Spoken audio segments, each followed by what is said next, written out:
ಸ್ನೇಹಿತರೆ, ಈ ಹೊತ್ತಿನಿಂದ ನಾವು ಡೆಲಿಗೇಟ್ಸ್ಗಳಿಗಾಗಿಯೇ ಇಟ್ಟುಕೊಂಡಿರುವ ವಿಶೇಷ ಕಾರ್ಯಕ್ರಮಗಳು ಆರಂಭಗೊಳ್ಳುತ್ತೆ. ನಿನ್ನೆ ಇಡೀ ಉತ್ಸವ ಉದ್ಘಾಟನೆಗೊಂಡ್ರೆ ಇವತ್ತು ಸಂವಾದಗಳು ಮತ್ತು ಪ್ರಾತ್ಯಕ್ಷಿಕೆಗಳೇನಿದ್ದಾವೆ ಅದು ಈ ಹೊತ್ತಿನಿಂದ ಆರಂಭಗೊಳ್ಳುತ್ತೆ. ಮತ್ತು ಈ ಆರಂಭವನ್ನು ನಿನ್ನೆ ನಡೆದಂತಹ ನಾಟಕದ ಮೇಲಿನ ಚರ್ಚೆಯಿಂದನೇ ನಾವು ಶುರು ಮಾಡ್ಕೋತಾ ಇದ್ದೇವೆ. ಬಾಬ್ ಮಾರ್ಲಿ ಫ್ರಮ್ ಕೋಡಿಹಳ್ಳಿ ನಾಟಕ ನಿನ್ನೆ ಪ್ರಯೋಗಗೊಂಡಿದೆ. ಅದರ ನಿರ್ದೇಶಕರು, ನಟರು ಎಲ್ಲರೂ ದಯವಿಟ್ಟು ತಂತ್ರಜ್ಞರು ವೇದಿಕೆ ಮೇಲೆ ಬರಬೇಕು ಅಂತ ವಿನಂತಿಸ್ಕೋತಾ ಇದ್ದೇನೆ. ಇವತ್ತು ನಮ್ಮ ಜೊತೆಗೆ ಸಂವಾದ ಮಾಡಲಿಕ್ಕಿರುವಂತಹ ಲಕ್ಷ್ಮಣ್ ಮತ್ತು ಸ್ನೇಹಿತರು ನಿನ್ನೆಯ ನಾಟಕಕ್ಕೆ ಸಂಬಂಧಪಟ್ಟಂತೆ ಮಾತ್ರ ಅಲ್ಲ, ಇವತ್ತು ಈ ವೇದಿಕೆ ಮೇಲೆ ರಾಷ್ಟ್ರ ಮತ್ತು ಅಂತಾರಾಷ್ಟ್ರೀಯ ಖ್ಯಾತಿಯ ನಟರೆಲ್ಲ ಇದ್ದಾರೆ ಒಟ್ಟಿಗೆ. ಅದು ಒಂಥರ ಸಂಭ್ರಮ. ಕೆ.ಪಿ. ಲಕ್ಷ್ಮಣ್ ಕರ್ನಾಟಕದಲ್ಲಿ ರಂಗಶಿಕ್ಷಣವನ್ನು ಮುಗಿಸಿ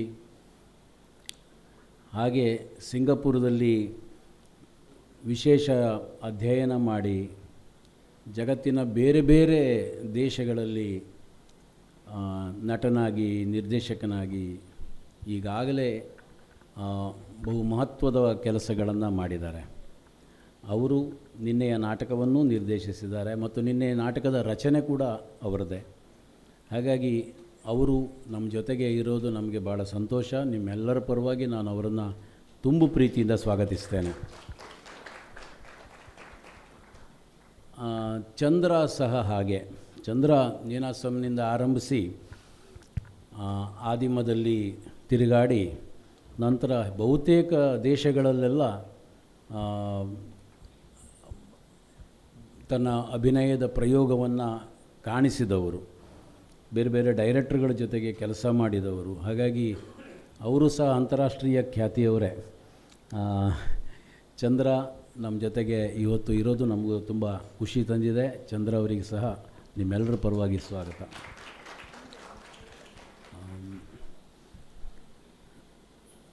ಡಿಂಗ್ರಿ ಬಹುತೇಕ ಕರ್ನಾಟಕದಲ್ಲಿ ಈಗ ಮನೆ ಮಾತು. ಯಾವುದೇ ರಿದಮಿಸ್ಟನ್ನು ಮಾತಾಡಿಸಿದರೂ ಡಿಂಗ್ರಿ ಹೆಸರಿಲ್ಲದೇ ಮತ್ತೆ ಮುಂದೆ ಹೋಗಲ್ಲ.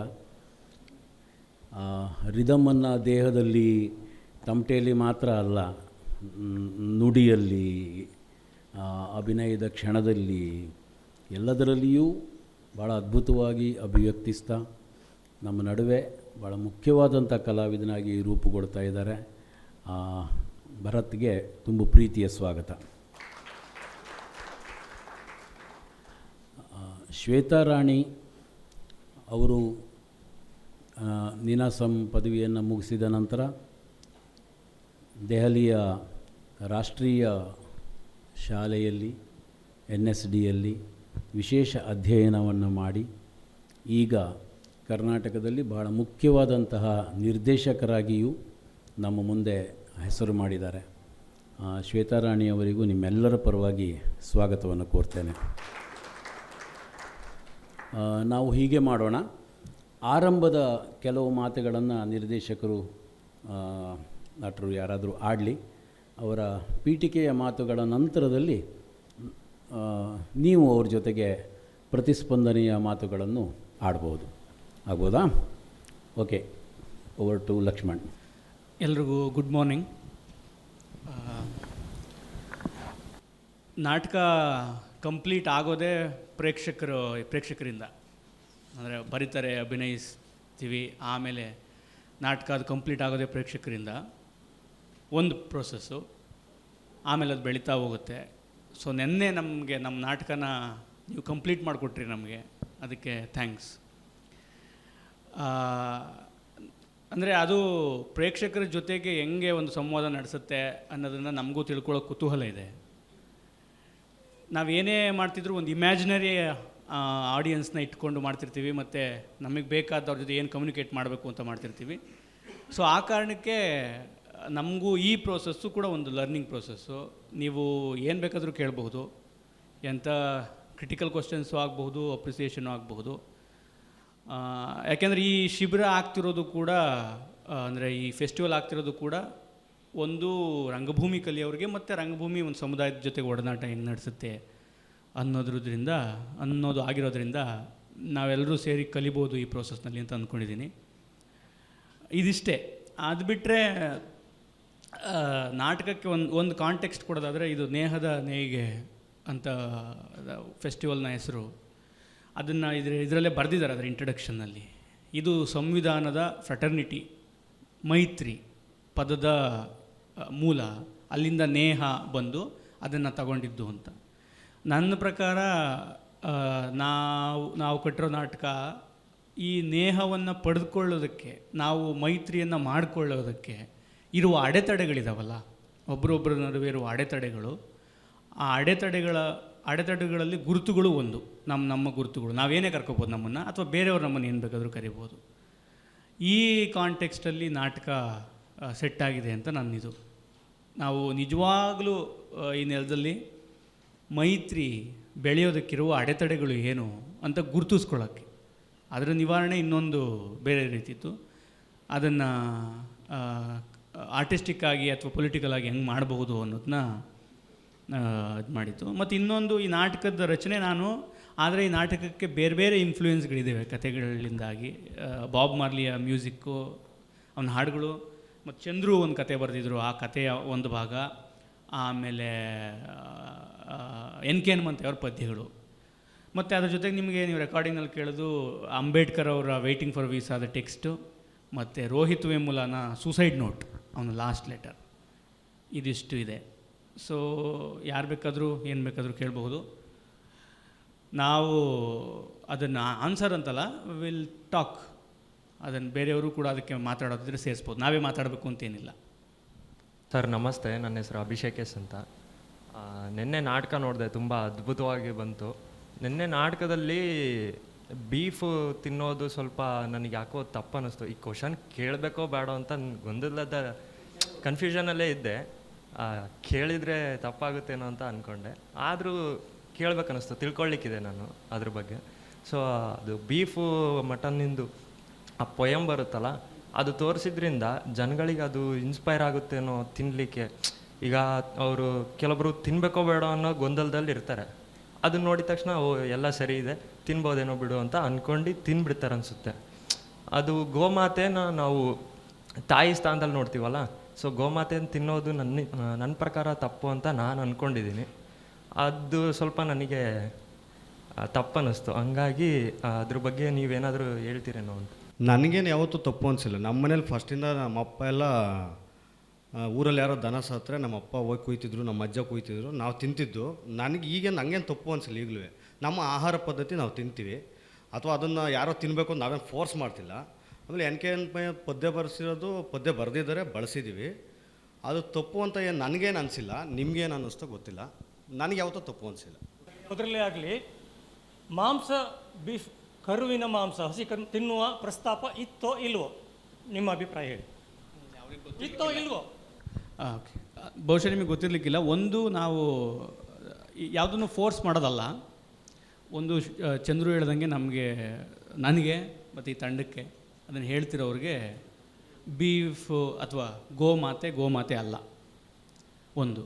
ಆಮೇಲೆ ಬೀಫ್ ಇದೆಯಲ್ಲ, ತುಂಬ ಪ್ರೋಟೀನ್ ಇರುವಂಥ ಆಹಾರ, ಚೆನ್ನಾಗಿ ಶಕ್ತಿ ಬರುತ್ತೆ. ನಾವೆಲ್ಲ ಮಾಲ್ನ್ಯೂಟ್ರಿಷನ್ ಬೆಳೆದವರು, ಅಪೌಷ್ಟಿಕತೆಯಲ್ಲಿ ಬೆಳೆದವರು, ನಮಗೆಲ್ಲ ಅನ್ನ ಸಿಗ್ತಿರಲಿಲ್ಲ ಜಾಸ್ತಿ. ಸೊ 25 ರೂಪಾಯಿಗೆ 5 ರೂಪಾಯಿಗೆಲ್ಲ 1 kg ಮಾಂಸ ಸಿಗೋದು, ನಾವು ತಿಂತಿದ್ವಿ ಹೋಗಿ. ಈಗ ಕೂಡ ಆಮೇಲೆ ಇಂಟ್ರೆಸ್ಟಿಂಗ್ ವಿಷಯ ಏನು ಅಂತಂದರೆ, ಹೌದು ಬೀಫ್ ಗೋಮಾತೆನೇ ಆಗಿದ್ದರೆ ಇಂಡಿಯಾ, ಮೊನ್ನೆ ನ್ಯೂಸ್ ಬಂದಿದೆ, ಅದನ್ನು ಎಕ್ಸ್ಪೋರ್ಟ್ ಮಾಡೋದ್ರಲ್ಲಿ 2ನೇ ಸ್ಥಾನ. ಅದು ಅಂದರೆ ಅದು ಯಾಕೆ ಹಂಗಾಗುತ್ತೆ ಅಂತ ಗೊತ್ತಿಲ್ಲ. ಇಲ್ಲಿ ನಮ್ಮವ್ರು ಮಾತ್ರ ತಿನ್ನಬಾರ್ದು, ಬೇರೆಯವರೆಲ್ಲ ತಿನ್ಬೋದು ಅಂತಂದರೆ ಅದು ಒಳ್ಳೆಯ ಕಾಂಟ್ರಡಿಕ್ಷನ್, ಅದು ವಿರೋಧಾಭಾಸ. ಮತ್ತು ಗೋಮಾತೆ ಅಂತ ಯಾರು ಹೇಳ್ತಿದ್ದಾರೆ ಅನ್ನೋದು ನಾವು ಕೇಳ್ಕೋಬೇಕು. ಯಾರಿಗೆ ಗೋಮಾತೆ? ನಮ್ಮಪ್ಪ ಭಾಳ ಇಂಟ್ರೆಸ್ಟಿಂಗ್ ಅದು ಕತೆ ಹೇಳ್ತೀನಿ ನಿಮಗೆ. ನಮ್ಮಪ್ಪ ಮುಸಲ್ಮಾನರಿಗೆ ನಮ್ಮೂರ ಹತ್ರ ಸಾಬ್ರಪಾಳ್ಯ ಅಂತಿತ್ತು, ಅಲ್ಲಿಗೆ ಹಸು ಹೊಡ್ಕೊಂಡೋಗಿ ಕೊಡೋರು ಕಡಿಯೋಕ್ಕೆ, ಬಡಕ್ಲು ಹಸು ಅವೆಲ್ಲ. ಆಮೇಲೆ ಮಾಂಸ ತೊಗೊಂಬರೋರು ನಾವು ತಿಂತಿದ್ವಿ.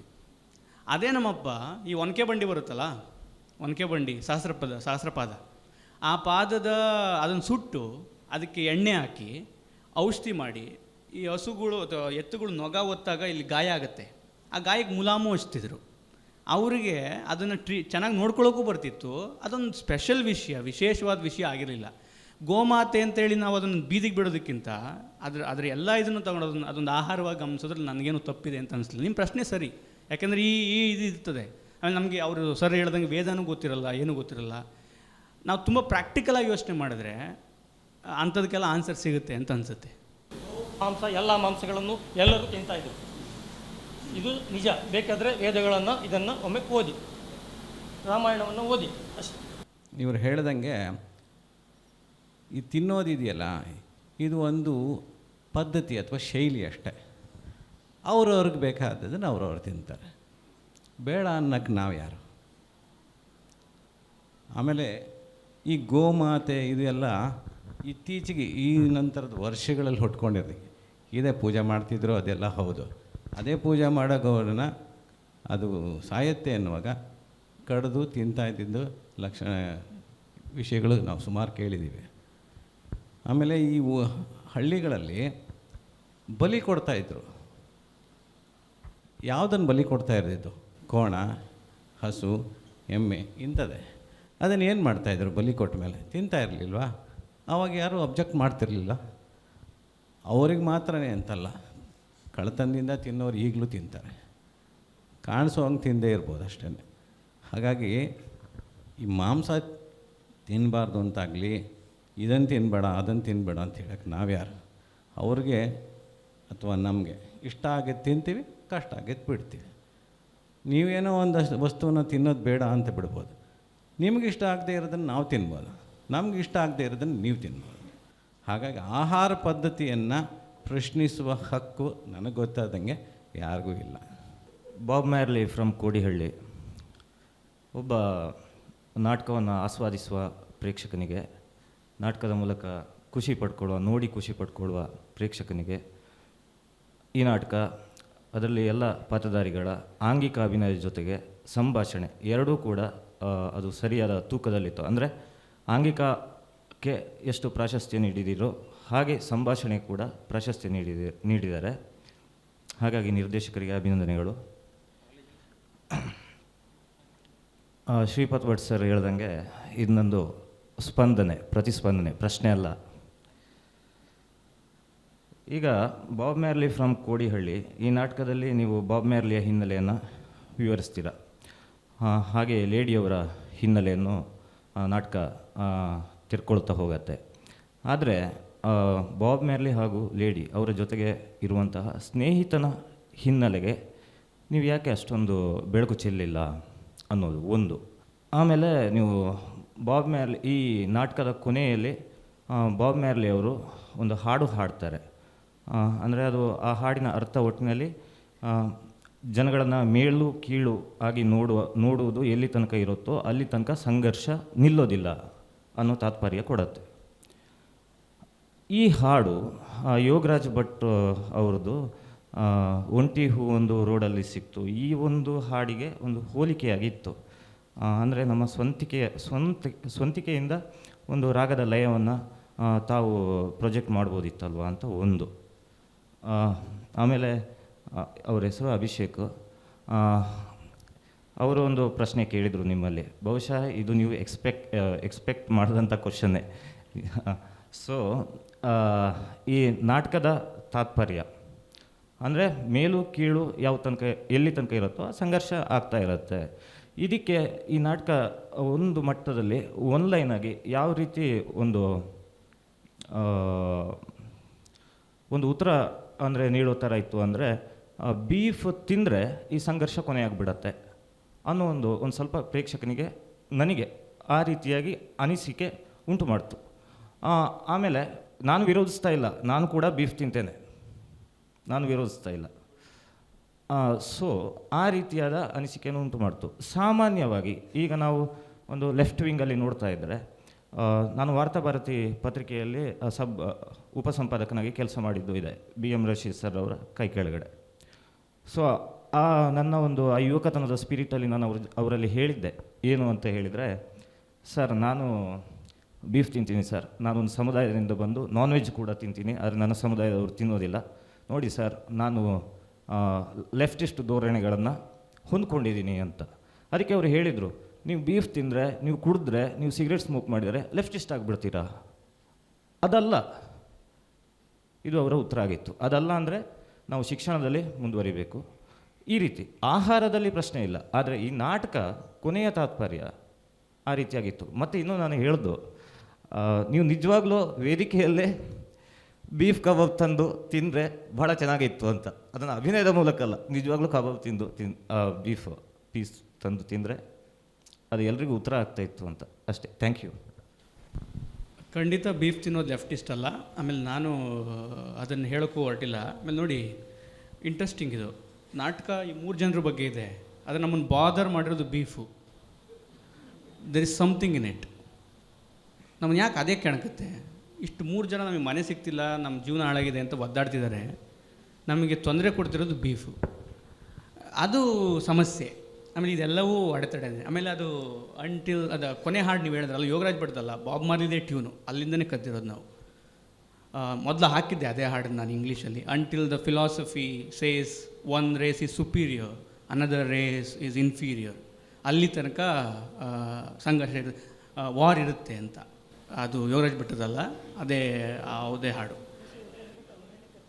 ಅಲ್ಲ, ರಿದಮ್ ಕೂಡ ಅದೇ ಹಾಡಿಂದೆ. ಅದು ಮಿಸೆ ವಾರ್ ಅಂತ ಆ ಹಾಡಿದೆ, ಅದೇ ಹಾಡಿಂದು. ಆಮೇಲೆ ಇನ್ನೊಂದು ಪ್ರಶ್ನೆ ನೀವು ಹೇಳಿದ್ದು ಅಂದರೆ ಈ ಪಾತ್ರದ್ದು ಗೊತ್ತಿಲ್ಲ ಅದು ಏನು ಕಮ್ಯುನಿಕೇಟ್ ಆಗುತ್ತೆ ಅಂತ. ಅವ್ನು ಮಿಂಚುಳು ಹಿಡಿಯೋನು, ಅದೇ ಅವನ ಐಡೆಂಟಿಟಿ. ಆ ಮಿಂಚುಳು ಹಿಡಿಯೋದಕ್ಕೆ ಒದೆ ತಿಂದವನು ಅವನು, ಮತ್ತು ಅದೇ ಅವನ ಐಡೆಂಟಿಟಿ, ಅವ್ನ ಗುರುತೇ ಅದು. ಅಷ್ಟು ಮಿಂಚುಳ ಮತ್ತು ಇದು ಅಷ್ಟಿದ್ರೆ ಸಾಕು. ಆಮೇಲೆ ನನಗೆ ಈ ಸೇಸ್ ದ್ಯಾಟ್ ಕತ್ಲಿದ್ರೆ ಸಾಕು, ನನಗೆ ಅಲ್ಲೆಲ್ಲ ಬದುಕುತ್ತೀನಿ ಸಣ್ಣ ಪುಟ್ಟ ಅಂತ. ಈ ಪಾತ್ರಗಳಿಗಿರೋ ಅಷ್ಟು ಅಸರ್ಟಿವ್ ಇಲ್ಲ. ನೀವು ಹೇಳಿದ್ದು ಇದಿರ್ಬೋದು. ಆಮೇಲೆ ಏನು ಅಂತಂದರೆ, ನಮಗೆ ಬೀಫ್ ತಿನ್ನೋದು ರೆವಲ್ಯೂಷನ್ ಥರ ಕಾಣ್ತಿದೆ, ಆಯಿತಾ? ಬಟ್ ನಾನು ಹೇಳ್ತಿರೋದು ಸಹಜ ಆಗಬೇಕು ಅಂತ. ಅದು ಯಾಕೆ ಅಷ್ಟು ಇದಾಗಬೇಕು? ಅದನ್ನು ಒಂದು ಲೆಫ್ಟಿಸ್ಟ್ ಆಗಬೇಕು, ನೀವು ತಿನ್ನಬೇಕು, ಅಥವಾ ಇನ್ನೇನು ಅಂಬೇಡ್ಕರ್ ರೈಟ್ ಆಗಬೇಕು? ನೋ, ನಾವು ಮನೇಲಿ ತಿಂತಿದ್ವಿ, ಇನ್ನು ತಿಂತೀವಿ. ನಾವು ಬೂದುಗುಂಬಳಕಾಯಿ ತಿಂದಿದ್ದು ಇಷ್ಟೆಲ್ಲ ಮಾತಾಡ್ತಿರ್ಲಿಲ್ಲ.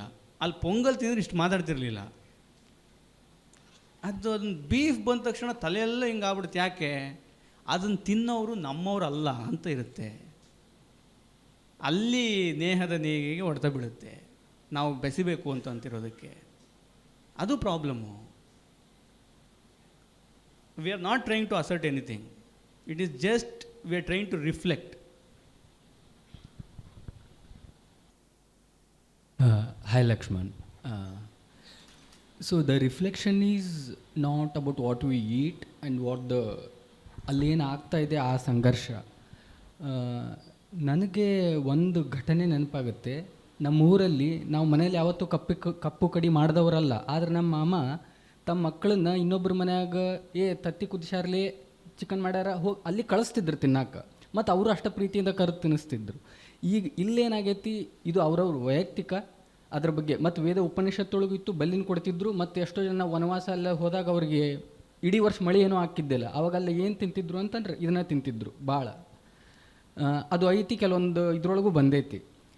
ಇಲ್ಲಿ ಈ ನಾಟಕ ನಾವು ಫೈನಲಿ ನೋಡ್ತೀವಿ, ಬಟ್ ನಾವು ಇನ್ನೂ ಅದು ನಮ್ಮ ಆಹಾರ ಹಕ್ಕದ್ರೊಳಗೆ ಇನ್ನೂ ಒದ್ದಾಡತ್ತೀವಿ, ಮುಂದೂ ಹೋಗವಲ್ವಿ. ಅದ ಸಂಘರ್ಷ ದೊಡ್ಡದಾಗ್ಬಿಟ್ಟೈತಿ. ವಿಜೃಂಭಣೆ ಆಗಿದ್ದರಿಂದ ಉಳಿದವರೆಲ್ಲನೂ ನಮ್ಮ ನಾಟಕ ನೋಡೋ ರೀತಿ ಬೇರೆ ಕಡೆ ಹೊಂಟೈತಿ. ನಂದು ಪ್ರಶ್ನೆನೂ ಐತಿ, ಇದ್ರೊಳಗೆ ಒಂದು ಇದೂ ಐತಿ. ಬಟ್ ಏನು ಗೊತ್ತಾ, ಕರೆಕ್ಟ್, ನಾವಿನ್ನೂ ಆಹಾರ ನಮ್ಮ ಹಕ್ಕು ಅಂತ ಹೇಳೋ ಅಂತಲೇ ಇದ್ದೀವಿ, ಅದ್ರ ಬಗ್ಗೆನೇ ಫೋಕಸ್ ಇದೆ ಅಂತ. ಹಕ್ಕಿನ ಪ್ರಶ್ನೆ ಅಲ್ವೇ ಅಲ್ಲ. ಎಷ್ಟೋ ಸಮುದಾಯಗಳಿಗೆ ಇದು ದಿನದ ಪ್ರಶ್ನೆ, ದಿನದ ಪ್ರಶ್ನೆ. ನಾನು ನಿನ್ಗೆ ಯಾಕೆ ಅದು ಏನು ಅಂದರೆ ಪ್ರತಿದಿನ ಅಡ್ರೆಸ್ ಮಾಡಬೇಕಾದ ಪ್ರಶ್ನೆ ಅಲ್ವ ಇದು? ನಾನು ಹೋಗ್ತೀನಿ, ಯಾರೋ ತರಕಾರಿ ತಂದಾಗ ನಾನು ತರಬೇಕು, ಅದು ಎಲ್ಲಿಯೂ ತನಕ ಸಹಜ ಆಗಲ್ವೋ ಅಲ್ಲಿವರೆಗೂ ಅದು ರೈಟನ್ನು ನಾವು ಕ್ಲೈಮ್ ಮಾಡ್ತಿದ್ದೀವಿ ಅಂತ ಆಗುತ್ತೆ.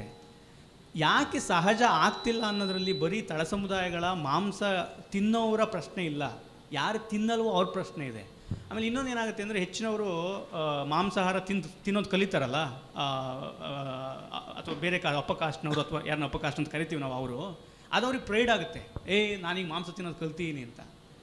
ವಾಟ್ ಈಸ್ ಅಂದರೆ ಅದರ ಪ್ರೈಡ್ ಅನುಭವಿಸೋದಂಥದ್ದೇನಿದೆ? ಏನೂ ಇಲ್ಲ. ಈ ಮನಸ್ಥಿತಿ ಶಿಫ್ಟ್ ಆಗಬೇಕು. ಅದೊಂದು ಸಹಜ ಅಂತ ಆಗದೆವರೆಗೂ ಇದು ಸಂಘರ್ಷ ಅಂತ ನೋಡ್ತೀವಿ. ಆಮೇಲೆ ಸಂಘರ್ಷ ಅಂತ ನೋಡಿ ಅಂತ ನಾನು ಹೇಳಿಲ್ಲ. ನಾಟಕದಲ್ಲಿ ಸಂಘರ್ಷ ಇರೋದು ಬೇರೆ. ದೇರ್ ನಾಟ್ ಜಸ್ಟ್ ಇದಕ್ಕೆ ಪ್ರಾಬ್ಲಮ್ ಆಗಿ ನಾಟಕದ ಬೇರೆ ಅದು ಕಾಣ್ತಿಲ್ಲ ಅಂದರೆ ಅಲ್ಲಿ ಬೇರೆ ನಮ್ಮ ನೋಟದಲ್ಲಿ ಏನೋ ಬೇರೆ ಶಿಫ್ಟ್ ಆಗಬೇಕು ಅಂತ. ಅದನ್ನು ತೋರಿಸೋ ಜವಾಬ್ದಾರಿ ಬೀಫ್ ತಿನ್ನೋನಾಗಿ ಅಥವಾ ಈ ಸಮುದಾಯದಿಂದ ಬಂದವನಾಗಿ ಅದು ನನ್ನ ಜವಾಬ್ದಾರಿ ಅಂತ ನನಗನ್ಸಲ್ಲ. ಸೊ ಇನ್ನೊಂದು ಪ್ರಶ್ನೆ ಇದ್ದಿದ್ದು, having watched your 3 plays and ದಕ್ಲ ಆಗಲಿ ಪಂಚಮಪದ ಇದು ನಂಗೆ ಪ್ರತಿ ಟೈಮ್ ಅದೊಂದು ಕ್ಯೂರಿಯಾಸಿಟಿ ಇತ್ತು.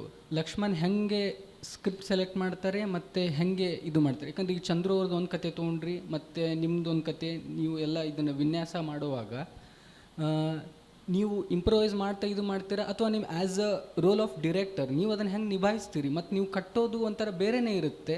ನಾನು ಈಗ ದಕ್ಲಾಲ್ ನೋಡಿದ್ದಾಗಲಿ ಇದು ಆಗಲಿ ಕೆಲವೊಂದು ಸಿಮಿಲಾರಿಟಿ ಅನ್ನಿಸ್ತು. ಮತ್ತು ಅವ್ರು ನಿನ್ನೆ ತೆಲುಗು ಹಿಡ್ಕೊಂಡು ಹಿಂಗೆ ಮಲಗಿದಾಗ ನಾ ಅಲ್ಲೇ ನಾಟಕ ಮುಗಿತೇನೋ ಅಂತ ಅಂದ್ಕೊಂಡಿದ್ದೆ. ಅಲ್ಲಿಂದ ಶುರು ಆಯ್ತಲ್ಲ.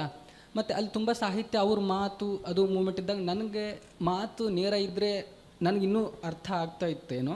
ಯಾಕಂದ್ರೆ ನಾನು ಇನ್ನೂ ನೋಡಬೇಕು, ಯಾಕಂದ್ರೆ ನಾನು ಅದು ನನಗೆ ಇನ್ನೂ 1-2 ಬಾರಿ ನೋಡಿದರೆ ನನಗೆ ಅರ್ಥ ಆಗ್ಬೋದೇನೋ. ಬಟ್ ನೀವು ಕಟ್ಟೋ ಬಗ್ಗೆ ಹೇಗೆ ನಮ್ಗೆ ಗೊತ್ತೇ ಆಗಲ್ಲ. ಇದು ಡೈರೆಕ್ಟರ್ ಹಿಂಗೆ ಡೈರೆಕ್ಟ್ ಮಾಡಿದ್ರೆ because Bharat is a good rhythmist and Chandra Singh, Shivan Shweta and all they are all very good actors, you can they are train. But as a role of director how do you carry these kind of direction? Sorry too complicated, but ನನಗೆ 2-3 ವಿಷಯ ಇದೆ. ಈ ನಾಟಕದ ಹುಟ್ಟಿಂದೇನು ಅಂತಂದರೆ, ನಾನು 3-4 ರೈಟರ್ಸ್ನ ಇಲ್ಲಿ refer ಮಾಡಿದ್ದೀನಲ್ಲ. ಒಂದು ಬಾಬಾ ಸಾಹೇಬ್ ಅಂಬೇಡ್ಕರು, ಮತ್ತು NK ಹನುಮಂತಯ್ಯ, ಚಂದ್ರು, ರೋಹಿತ್ ವೇಮುಲ, ನಾನು. ಈ ಎಲ್ಲವೂ ಒಂದು ಸರ್ಟನ್ ಕೈಂಡ್ ಆಫ್ ಎಕ್ಸ್ಪೀರಿಯನ್ಸಸ್ಸಿಂದ ಬಂದಿದೆ. ಅದರ ಆಳದಲ್ಲಿ ಒಂದು ಥ್ರೆಡ್ ಇದೆ.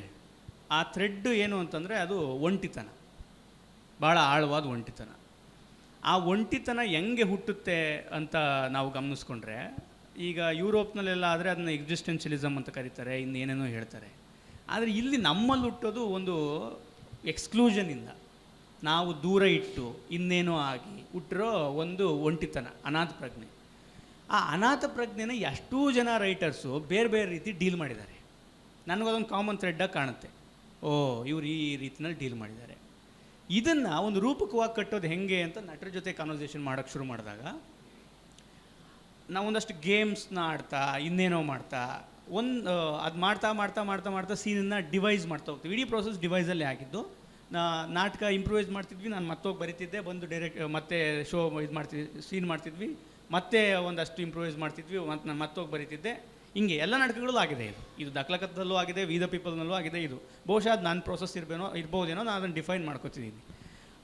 ಅದು ನಾನು ಅಷ್ಟು ದಿನದ ಪ್ರೋಸೆಸ್ನ ಈಗ ಹೇಳಲಾರೆ, ಅದನ್ನು ವಿಟ್ನೆಸ್ ಮಾಡಿದವ್ರಿಗೆ ಗೊತ್ತಾಗೋದು. ಆಮೇಲೆ ಇಡೀ ಇದಿದೆಯಲ್ಲ ನಮ್ಮಲ್ಲಿ ಏನಿದೆ, ನನಗೆ ಏನು ಹೋಗಬೇಕು ಅಂತಿದೆ ಅಂತಂದರೆ, ಈಗ ಬರೆಯೋದೊಂದು ಪ್ರೋಸೆಸ್ಸು, ಅದು ಬರೀತಾರೆ ಅವರು. ಇನ್ನೊಂದು ಆ್ಯಕ್ಟ್ ಮಾಡೋದೊಂದು ಪ್ರೋಸೆಸ್ಸು, ಅವ್ರು ಆ್ಯಕ್ಟ್ ಮಾಡ್ತಾರೆ. ಡೈರೆಕ್ಟ್ ಮಾಡೋದು ಇನ್ನೊಂದು ಪ್ರೋಸೆಸ್ಸು, ಅವ್ರು ಇದು ಮಾಡ್ತಾರೆ. ಆ ಥರದ್ದಿಲ್ಲ. ಈ 3 ಇಂಟಿಗ್ರಲ್ಲಾಗೆ ನಡಿಬೇಕು ಅನ್ನೋದು ನನ್ನ ಇದು. ಯಾಕೆಂದರೆ ಅದು ಹೈರಾರ್ಕಿನ ತಪ್ಪಿಸುತ್ತೆ. ನಮ್ಮಲ್ಲಿ ಈ ತನಕ ಇರೋದು ರೈಟ್ರು ತುಂಬ ಗ್ರೇಟು, ಇನ್ನೇನೋ ಡೈರೆಕ್ಟ್ರು ಇನ್ನು ಸ್ವಲ್ಪ ಜಾಸ್ತಿ ಗ್ರೇಟು, ಆಮೇಲೆ ನಟರಿಗಿಂತ ಆಮೇಲೆ ನಟರು ಅನ್ನೋ ಥರದ್ದಿದೆಯಲ್ಲ, ಅದು ಸ್ವಲ್ಪ ಡೈಲ್ಯೂಟ್ ಆಗ್ಬೋದೇನೋ, ಆಗಬೇಕು ಅಂತ ನನ್ನ ನಂಬಿಕೆ. ಸೊ ಆ ಪ್ರೋಸೆಸ್ನ ನಾನು ಡಿಸೈನ್ ಮಾಡ್ಕೋತೀನಿ ಅದಕ್ಕೆ ಬೇಕಾಗಿ. ಸೊ ನೀವು ನನ್ನ ನಾಟಕದಲ್ಲಿ ನೋಡಿದ್ರೆ ಆ್ಯಕ್ಟ್ರುಗಳೆಲ್ಲರೂ ಇದರಲ್ಲಿ ಎಷ್ಟೊಂದು ಟೆಕ್ಸ್ಟು, ಈಗ ಸೀನ್ ಬರೆದಿರ್ತೀನಿ, ನನಗೆ ಮಾತು ಗೊತ್ತಿರೋಲ್ಲ ಬರೆಯೋಕ್ಕೆ, ಅದು ಆ್ಯಕ್ಟ್ರೇ ಬರೀತಾರೆ ಮಾತಾಡ್ಬೇಕಾದ್ರೆ. ಅದು ನಾನು ಬರ್ಕೊಂಡು ಮತ್ತೆ ಅದನ್ನು ಡಿಫೈನ್ ಮಾಡ್ತೀನಿ. ಆ ರೀತಿ ಪ್ರೋಸೆಸ್ ಮಾಡ್ತೀನಿ. Thank you so much. Thank you. ನಮಸ್ತೆ ಸರ್, ನಾಗೇಂದ್ರ ಹೆಬ್ಬಾರ್ ಅಂತ. ಅದೇ ಈ ನಮ್ದು 2 ಇದು, ಒಂದು ನೇರವಾಗಿ ನಾಟಕದ ಬಗ್ಗೆ ಒಂದು ಇದು. ಈಗ ಆಹಾರ ಸಂಸ್ಕೃತಿ ಬಗ್ಗೆ ಕ್ವಶನ್ ಬಂತು. ನೀವು ಈಗ ಹೇಳಿದಂಗೆ ಬಹುಶಃ ಅದು ಮೇಯ್ನ್ ಆಗಬಾರ್ದಾಗಿತ್ತು, ಅದು ಒಂದು ಪಾರ್ಟ್ ಅಷ್ಟೇ ಅಲ್ಲ. ಆಮೇಲೆ ನೀವು ನಿನ್ನೆ ನಾನಾ ಪಾಟೇಕರ್ ಸರ್ ಹೇಳಿದರು ಒಂದು ಮಾತನ್ನು, ಅಂದರೆ ನೀವು ಏನು ಎದುರುಗಡೆ ಇಲ್ಲಿ ಕೆಳಗಡೆ ಹೇಳೋದಕ್ಕಾಗ್ತಿಲ್ವೋ ಅದನ್ನು ಸ್ಟೇಜ್ ಮೇಲೆ ಹೇಳಿ ಅಂತ. ಸೊ ಅದು ಬಹಳಷ್ಟು ಜನಕ್ಕೆ ಜಾಸ್ತಿ ರೀಚ್ ಆಗುತ್ತೆ ಮತ್ತು ಸೇಫಾಗಿ ರೀಚ್ ಆಗುತ್ತೆ ಅನ್ನೋ ಕಾರಣಕ್ಕೆ, ನೀವು ಡೈರೆಕ್ಟಾಗಿ ಇದಾಗೋದಿಲ್ಲ ಅನ್ನೋ ಕಾರಣಕ್ಕೆ. ಸೊ ಹಾಗಾಗಿ ನೀವು ಆ ಬೀಫನ್ನು ಉಪಯೋಗ ಮಾಡಿದ್ದು 2 ದೃಷ್ಟಿಯಿಂದ. ಒಂದು ಅದೇ ಬಿಡುಗಡೆ ಅಥವಾ ಅದು ಕಾಮನ್ ಆಗಬೇಕು ಅನ್ನೋ ಕಾರಣಕ್ಕೆ ಇದ್ದಿರ್ಬೋದು. ಸೊ ಇನ್ನೊಂದು ನಮಗೆ ಈಗಿನ ಕಂಡೀಷನಲ್ಲಿ ಯಾವುದು ರೆಲೆವೆಂಟ್ ಅನ್ಸುತ್ತೋ ಅಥವಾ ಯಾವುದು ಡಿಸ್ಕಷನ್ನಲ್ಲಿದೆಯೋ ಅದನ್ನು ತೊಗೊಂಡ್ರೆ ಜನಕ್ಕೆ ಜಾಸ್ತಿ ರೀಚ್ ಮಾಡ್ಬೋದು ಅನ್ನೋದು ಅಷ್ಟೇ. ಅಲ್ಲಿ ಬೀಫೋ ಅಥವಾ ಇನ್ನೊಂದು ಯಾವುದೋ ಅನ್ನೋದು ಮೇನಲ್ಲ ಅನ್ನೋಂಥದ್ದು ನಾನು ನಿಮಗೆ ಅಗ್ರಿ ಇದ್ದೇನೆ. ಆಮೇಲೆ ನನಗೆ ನಾಟಕದಲ್ಲಿ ತುಂಬ ಇದಾಗಿದ್ದು ಮೂರನ್ನ ತುಂಬ ಬ್ಯಾಲೆನ್ಸ್ ಮಾಡಿದರು. ಒಂದು 3 ಕಥೆಗಳನ್ನು ನಂಗೆ ಸ್ಟಾರ್ಟಲ್ಲಿ ಇದಿತ್ತು, ಸ್ವಲ್ಪ ಏನೋ ಎಲ್ಲೋ ಹೋಗ್ತಾ ಇದೆಯಲ್ಲ ಅಂತ ಅನಿಸ್ತಾ ಇತ್ತು ಒಂದು 10-15 ನಿಮಿಷ ಫಸ್ಟು. ಆಮೇಲೆ ಬಹಳ ಅದ್ಭುತವಾಗಿ ಅದು 3 ಕಥೆಗಳನ್ನು ಅಥವಾ ಬ್ಲೆಂಡ್ ಮಾಡಿದ ರೀತಿ ಭಾಳ ಚೆನ್ನಾಗಿತ್ತು. ನನಗೆ ಇನ್ನೂ ತುಂಬ ಇಷ್ಟ ಆಗಿದ್ದು ಬೆಳಕು. ಯಾಕಂದರೆ ನಾನು ನಾಟಕದ ಬಗ್ಗೆ ಜಾಸ್ತಿ ಮಾತಾಡೋಣ ಅಂತೇಳಿ, ಈ ಬೀಫು ಮತ್ತು ಅದನ್ನು ಸೈಡಿಗೆ ಇಡೋಣ ಅಂತೇಳಿ. ಬೆಳಕು ವಿನ್ಯಾಸ ತುಂಬ ಚೆನ್ನಾಗಿತ್ತು, ನನಗೆ ಬಹಳ ಇದಾಯಿತು. ಆಮೇಲೆ ಕಡಿಮೆ ಪ್ರಾಪರ್ಟಿ, ನಾನು ತುಂಬ ಕೆಲವು ನಾಟಕಗಳಲ್ಲಿ ನಮಗೆ ಭಾರ ಆಗುವಷ್ಟು ಪ್ರಾಪರ್ಟಿಗಳನ್ನು ಅಥವಾ ಅದಕ್ಕೆ ಸಂಬಂಧಪಟ್ಟ ಹಿನ್ನೆಲೆಗಳನ್ನು, ಅದರ ಹಿಂದೆ ಹಾಡುಗಳನ್ನು ತುರುಕದಂಗೆ ಅನ್ನಿಸ್ತಾ ಇತ್ತು ನಮಗೆ. ಎಕ್ಸ್ಟ್ರಾ ಏನೋ ನಾಟಕ ಗ್ಲೋರಿಫೈ ಆಗೋ ಹಾಗೆ ಅಥವಾ ಇನ್ನೊಂದೇನೋ ಆಗೋ ಹಾಗೆ ಆ ಥರದ್ದೆಲ್ಲ ಇದರಿಂದ ಇದು ಹೊರಗಡೆ ಬಂದಿದೆ ಅಂತೇಳಿ. ಎಷ್ಟು ಪ್ರಾಪರ್ಟಿ ಯೂಸ್ ಮಾಡಿದ್ದೀರಿ, ಅದು ಬಹಳ ಚೆನ್ನಾಗಿತ್ತು ಮತ್ತು ಆಯಾ ಸಂದರ್ಭಕ್ಕೆ ಅದು ಬಹಳ ಹೊಂದಿಕೊಳ್ತಿತ್ತು ಅಂಥೇಳಿ. ಆಮೇಲೆ ನನಗೆ ಇನ್ನೊಂದು ಒಂದು ಗರಿ ನನಗೆ ಬಹಳ ಕಾಡ್ತಾ ಇತ್ತು. ನಾನು ಲಾಸ್ಟ್ವರೆಗೂ ಅದ್ರದ್ದು ಹೂ ಗೊತ್ತಾಯಿತು. ನಾನು ಎರಡನ್ನೂ ಬಹಳ ವೆಯ್ಟ್ ಮಾಡ್ತಾ ಇದ್ದೆ, ಏನಕ್ಕೆ ಅದನ್ನು ಉಪಯೋಗ ಮಾಡಿರ್ಬೋದು ಅಂತೇಳಿ. ಆ ಹೂದು ಅದ್ಭುತವಾಗಿ ಬಂತು, ಬಹಳ ಚೆನ್ನಾಗಿತ್ತು. ನನಗೆ ಆ ಗರಿದು ಮಾತ್ರ ಸ್ವಲ್ಪ ಏನೋ ಗೊತ್ತಾಗಲಿಲ್ಲ, ಏನಕ್ಕೆ ಅದು ಅಲ್ಲಿತ್ತು ಅಥವಾ ಅದರ ಉದ್ದೇಶ ಏನಿತ್ತು, ಅಥವಾ ಆ್ಯಸ್ ಅ ಡೈರೆಕ್ಟರ್ ನೀವು ಅದನ್ನು ಹೇಳಿದರೆ ನನಗೆ ಅನುಕೂಲ ಆಗ್ತಿತ್ತು ಅಂತ. ನಾಟಕದಲ್ಲಿ ತುಂಬ ನೀವು ಗಮನಿಸಿದ್ರೆ ತುಂಬ ಈಕಲಾಜಿಕಲ್ ಇದು ಬರುತ್ತೆ. ನಾಟಕ ಶುರುವಾಗೋದೇ ಇರುವೆಯಿಂದ, ಎಂಡ್ ಆಗೋದು ಗಿಳಿ, ಗೂಬೆ, ಕಾಗೆ, ನಾಯಿ ಇದರಿಂದ. ಆಮೇಲೆ ಮಧ್ಯದಲ್ಲಿ ಬರೋದು ಮರದ ಕತೆ ನೀವು ಗಮನಿಸಿದ್ರೆ. ಅದು ಆ ತಾಳೆಗರಿ ಹೆಂಗೆ ಅಂದರೆ ಆ್ಯಕ್ಚುಲಿ ಕೊನೆ ಇದರ ಕಥೆಯ ಲ್ಯಾಂಡ್ಸ್ಕೇಪ್ ನಡೆಯೋದು ಉತ್ತರ ಕರ್ನಾಟಕದ ಒಂದು ಹುಡುಗಿ, ಅವಳು ಬರೋದು. ನನಗೆ ಈ ಕಥೆಯ ಇನ್ಸ್ಪಿರೇಷನ್ ಹೇಳಿದ್ದು ಮರಿಯಮ್ಮ, ಅವ್ರ ಊರಿನ ನೆಲದ ಕತೆ ಇದನ್ನು ಮಾತಾಡಿದ್ದು. ಸೊ ಆ ಲ್ಯಾಂಡ್ಸ್ಕೇಪ್ನಲ್ಲಿರುವ ಮರ ತಾಳೆ ಮರದ ಗರಿ, ಅದು ಅದೇ ಜಾಗದ ಗರಿ. ಮತ್ತು ಅದು ಆ ಬರ್ಡು ನೆಲದಲ್ಲೇ, ಅಂದರೆ ಬರ್ಡು ಅಂದರೆ ತುಂಬ ಒಣ ಇದರಲ್ಲೂ ಬೆಳೀತದೆ. ಈ ಕಕ್ಕೆ ಮತ್ತು ತಾಳೆ ಎರಡೂ ಇದಾವಲ್ಲ, ಇವೆರಡು ಬರ್ಡು ಇದರಲ್ಲಿ ನಡೀತದೆ. ಮತ್ತು ಅದನ್ನು ರಿಚುವಲಿಗೆ ತುಂಬ ಬಳಸ್ತಾರೆ. ಎಸ್ಪೆಷಲಿ ನಾಯಕ ಸಮುದಾಯದ ಇವರು ಅವರ ಹುಟ್ಟು ಸಾವು ಎಲ್ಲದಕ್ಕೂ ಆ ಗರಿ ಬಳಸ್ತಾರೆ ಅದನ್ನು. ಮತ್ತು ಈ ಕಕ್ಕೆನೂ ಅಷ್ಟೇ, ನಮ್ಮೂರ ಕಡೆ ಈ ಬಯಲುಸೀಮೆ, ತುಮಕೂರು, ಬೆಂಗಳೂರು ಗ್ರಾಮಾಂತರ, ಕೋಲಾರ, ಈ ಕಡೆ ಈ ಹಾಸನ, ಈ ಕಡೆ ಎಲ್ಲದೂ ಕಕ್ಕೆ ಹೂ ಇದ್ರೇ ಜಾತ್ರೆ ಆಗೋದು ಈ ಎರಡು. ಸೊ ಆ ಜಾತ್ರೆಯ ಸಿಗ್ನಿಫಿಕೆನ್ಸ್ ಮತ್ತು ಅವಳ ಮೆಮೊರಿಯ ಸಿಗ್ನಿಫಿಕೆನ್ಸ್ ಅದು ಆ ಕಾರಣಕ್ಕೆ ಬಳಸೋದು. ಆಮೇಲೆ ನನಗೆ ಈ ಥರದ್ದು ಯಾಕೆ ಇಡೋಕ್ಕೆ ಇಷ್ಟ ಅಂದರೆ, ನನಗೆ ಅದೊಂದು ಗೇಮ್ ಕೂಡ. ಆಡಿಯನ್ಸು ಆ ಮರ ಗಿಡಗಳ ಬಗ್ಗೆ ತಿಳ್ಕೊಬೇಕು ಅಂತ ನನಗೆ ಆಸೆ ಭಾಳ. ಹೂವಿನ ಬಗ್ಗೆ ಇದ್ರ ಬಗ್ಗೆ ತಿಳ್ಕೊಳ್ಳಿ, ಅಂದರೆ ತಿಳ್ಕೊಳ್ಳಿ in the sense not as A information, ಅದನ್ನು ಎಕ್ಸ್ಪೀರಿಯನ್ಸ್ ಅಲ್ವಾ. ನನಗೆ ತುಂಬ ಬೇರೆ ಕಡೆ ಎಲ್ಲ ಓದ್ತಿರ್ಬೇಕಾದ್ರೆ ನಾವು ಮನುಷ್ಯರನ್ನ ಹೆಂಗೆ ಫೆಮಿಲಿಯರ್ ಅಂತ ಅಂದ್ಕೊಂತೀವೋ, ನಮ್ಮ ನೇಬರ್ಸ್ ಅಂತ ಅಂದ್ಕೊಂತೀವೋ, ಮರ ಗಿಡ ಇವನ್ನೆಲ್ಲದೂ ನಮ್ಮ ನೇಬರ್ಸ್ ಅಂತ ಅಂದ್ಕೋಬೇಕು. ಮಕ್ಕಳಿಗೂ ಅದನ್ನೇ ಕಲಿಸ್ಬೇಕು ನಾವು. ಅದನ್ನು ಕಲಿಸದೆ ಹೋದರೆ ಅವರು ನಾಳೆ ದಿನ ಪರಿಸರ ಉಳಿಸಿ ಅಂದರೆ ಉಳಿಸಲ್ಲ. ನಮ್ಮವ್ರು ಅಲ್ಲ ಅಂತ ಅನಿಸದೆ ಹೋದರೆ ಪರಿಸರ ಎಲ್ಲಿ ಉಳಿಸ್ತಾರೆ ಅವರು. ಈ ಥರದ್ದು ಒಂದು ಇಂಟಿಗ್ರಲ್ ಇದು ನಾನು ಎಲ್ಲ ನಾಟಕಗಳಲ್ಲೂ ಇದೆ. ಅದು ನೀವು ಗಮನಿಸಿದ್ರೆ ದಕ್ಲಕತ್ತದಲ್ಲೂ ಅದು ಬರುತ್ತೆ, ಇಲ್ಲೂ ಬರುತ್ತೆ. ಹಂಗೊಂದು ಇಡೀ ಜೀವ ಜಗತ್ತನ್ನು ಇದು ಮಾಡಬೇಕು ಅನ್ನೋದು ಒಂದು ಐಡಿಯಾ. ಅದು ಕಮ್ಯುನಿಕೇಟ್ ಈಗ ನಾನು ಹೇಳ್ಬೇಕಾದ್ರೆ ಕಮ್ಯುನಿಕೇಟ್ ಇದಾ ಅಂತಲೂ ಇರ್ಬೋದು, ವರ್ಕ್ ಆಗದೇ ಇರ್ಬೋದು, ಚೆನ್ನಾಗಿ ಕಾಣುತ್ತೆ ಅಂತಲೂ ಅನಿಸ್ಬೋದು ಕೆಲವರಿಗೆ. ನಮಸ್ಕಾರ, ನನ್ನ ಹೆಸರು ತ್ಯಾಗರಾಜ್ ಅಂತ. ಮೊದಲನೇದು ಲಕ್ಷ್ಮಣ್ ಅವರ 3 ನಾಟಕಗಳನ್ನು ನೋಡಿದ್ದೀನಿ ನಾನು. ದಕ್ಲಕಥಾದೇವಿ, ಕಾವ್ಯ ನೋಡಿದ್ದೀನಿ, ಪಂಚಮಪದ ನೋಡಿದ್ದೀನಿ, ಇದು ನೋಡು.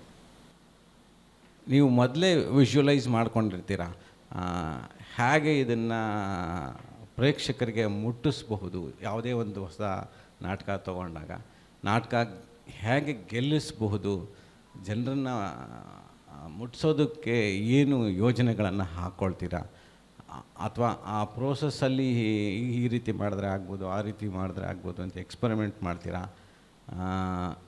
ಇದ್ರ ಬಗ್ಗೆ ಒಂಚೂರು ಬೆಳಕು ಚೆಲ್ಲಿ. ಆಮೇಲೆ ನೇರವಾಗಿ ನಾಟಕಕ್ಕೆ ಸಂಬಂಧಪಟ್ಟಂಗೆ ಆ ಹೆಣ್ಣು ಕ್ಯಾರೆಕ್ಟರ್ ಅವರ ತಾಯಿ ಕುಣಿತಾ ಕುಣಿತಾ ಬೆತ್ತಲಾಗ್ತಾಳೆ ಅಂತ ಹೇಳಿದ್ದೀರ. ಅದು ಮೆಟಫರ್ನ ಹೇಗೆ ನೀವು ಎಕ್ಸ್ಪ್ಲೇನ್ ಮಾಡ್ತೀರಿ, ಏನು ಹೇಳೋಕ್ಕೆ ಹೊರಟಿದ್ದೀರಾ, ಅದು ಸ್ವಲ್ಪ ಗೊತ್ತಾಗಲಿಲ್ಲ. ಅದನ್ನು ದಯವಿಟ್ಟು ಅದ್ರ ಮೇಲೆ ಒಂಚೂರು ಬೆಳಕು ಚೆಲ್ಲಿ. ನಾಟಕನ ಹೆಂಗೆ ಗೆಲ್ಲಿಸ್ಬೇಕು ಅಂತ ಏನು ಮಾಡಲ್ಲ ಸರ್ ನಾನು ಹೆಚ್ಚಿನ ಸರಿ. ಅಂದರೆ ನನಗೆ ಹೇಳಬೇಕು ಅನ್ಸಿರೋದ್ರ ಬಗ್ಗೆ, ನಾಟ್ ಆ್ಯಸ್ ಎ ಮೆಸೇಜ್, ಯಾವ ಫೀಲಿಂಗ್ನ ಕಮ್ಯುನಿಕೇಟ್ ಮಾಡಬೇಕು ಅಂತಿರುತ್ತೋ ಅದನ್ನು ಹೆಂಗೆ ಮಾಡಬಹುದು ಅಂತ ಒಂದಷ್ಟು ಐಡಿಯಾಸ್ ಇರುತ್ತೆ. ಅದಾದಮೇಲೆ ಅದನ್ನು ನಿಜವಾಗ್ಲೂ ಅದಕ್ಕೆ ಜೀವ ತುಂಬೋರು ನಟ ನಟಿಯರೇ ಆ ಪ್ರೋಸೆಸ್ನಲ್ಲಿ. ಅದೇ ಪ್ರೋಸೆಸ್ಸು, ಅದರಲ್ಲಿ ನಾವು ಫೇಲ್ ಆಗಬಹುದು ಎಷ್ಟೊಂದು ಸರಿ ಅದು. ಆಮೇಲೆ ನನಗೇನೋ ಈ ನಾಟಕ ತಗೊಳ್ಳೋಕ್ಕೆ ಮತ್ತು ಇದನ್ನು ಮಾಡೋಕ್ಕೆ ಧೈರ್ಯ ಬಂದಿದ್ದಂಗೆ ಅಂದರೆ ಎನಿವೇ ನಿರ್ದಿಗಂತ ಅವರು ದೇ ಆರ್ ಸಪೋರ್ಟಿಂಗ್ ಅಸ್. ಅವರು ಸಪೋರ್ಟ್ ಮಾಡ್ತಿರೋದ್ರಿಂದ ನಮಗೊಂದು ಎಕ್ಸ್ಪೆರಿಮೆಂಟ್ ಮಾಡೋಕ್ಕೆ ಒಂದು ಇದಿದೆ. ಏನೋ ಫೇಲ್ ಆದರೂ ಪರವಾಗಿಲ್ಲ, ಆ ಥರದ್ದೊಂದು ಸ್ಪೇಸ್ ಆರ್ಟಿಸ್ಟ್ಗೆ ಯಾವಾಗಲೂ ಇರಬೇಕು. ಯಾವಾಗಲೂ ಇದ್ರೇ ನಾವು ಏನೋ ಮಾಡೋಕ್ಕೆ ಸಾಧ್ಯ. ಫೇಲ್ ಆದರೆ ಫೇಲ್ ಆಗ್ತೀವಿ, ಇಲ್ಲಾಂದ್ರೆ ಏನು ಮಾಡೋಕ್ಕಾಗುತ್ತೆ. ಯಾವಾಗಲೂ ಚೆನ್ನಾಗಿರೋ ನಾಟಕನೇ ಕೊಡ್ತೀವಿ ಅಂತ ನಾವು ಹೇಳೋಕ್ಕೂ ಆಗಲ್ಲ. ಅದು ಇನ್ನೊಂದು ಆ ಬೆತ್ತಲಾಗ್ತಾಳೆ ಅನ್ನೋದು ಮೆಟಫರೇ, ಹಂಗಾಗೆ ಹಂಗಿಟ್ಟಿರೋದು ಅದನ್ನ. ಅರ್ಥ ಬಿಡಿಸಿದ್ರೆ ಅದು ಅದರ ಪೊಯೆಟ್ರಿ ಹೋಗುತ್ತೆ ಅಂತ ನನಗೆ. ಅದು ಆ ಪದ ಏನು, ಈಗ ನಾವು ಹಂಗಂತ ಅಂದಾಗ ಎಲ್ರಿಗೂ ಒಂದೊಂದಷ್ಟು ಇಮೇಜ್ ಬಂದಿರ್ತದೆ, ಏನೇನೋ ಅಂದ್ಕೊಂಡಿರ್ತಾರೆ. ಏನಾಗುತ್ತೆ, ಯಾಕೆ ಅವಳು ಬೆತ್ತಲಾಗ್ತಾಳೆ, ಅದೇ ಉಳಿಲಿ ಅನ್ನೋದು ನನಗೆ. ಅದನ್ನು ಬಿಡಿಸೇಳೋಕ್ಕೆ ನನಗೆ ಅಷ್ಟು ಬಿಡಿಸೇಳಂಗೆ ನಾಟಕದಲ್ಲಿ ಹೇಳ್ಬಿಡ್ತಿದ್ದೆ. ಅದು ಹಂಗೆ ಇರಲಿ, ಅವಳು ಯಾಕೆ ಬೆತ್ತಲಾಗ್ತಾಳೆ, ಯಾಕೆ ಬೆತ್ತಲಾಗಬೇಕು ಅಂತ ಅನ್ಸುತ್ತೆ, ಯಾಕೆ ಅಳಬೇಕು ಅನ್ಸುತ್ತೆ ಅವಳಿಗೆ, ಅದು ಹಂಗೆ ಇರಲಿ.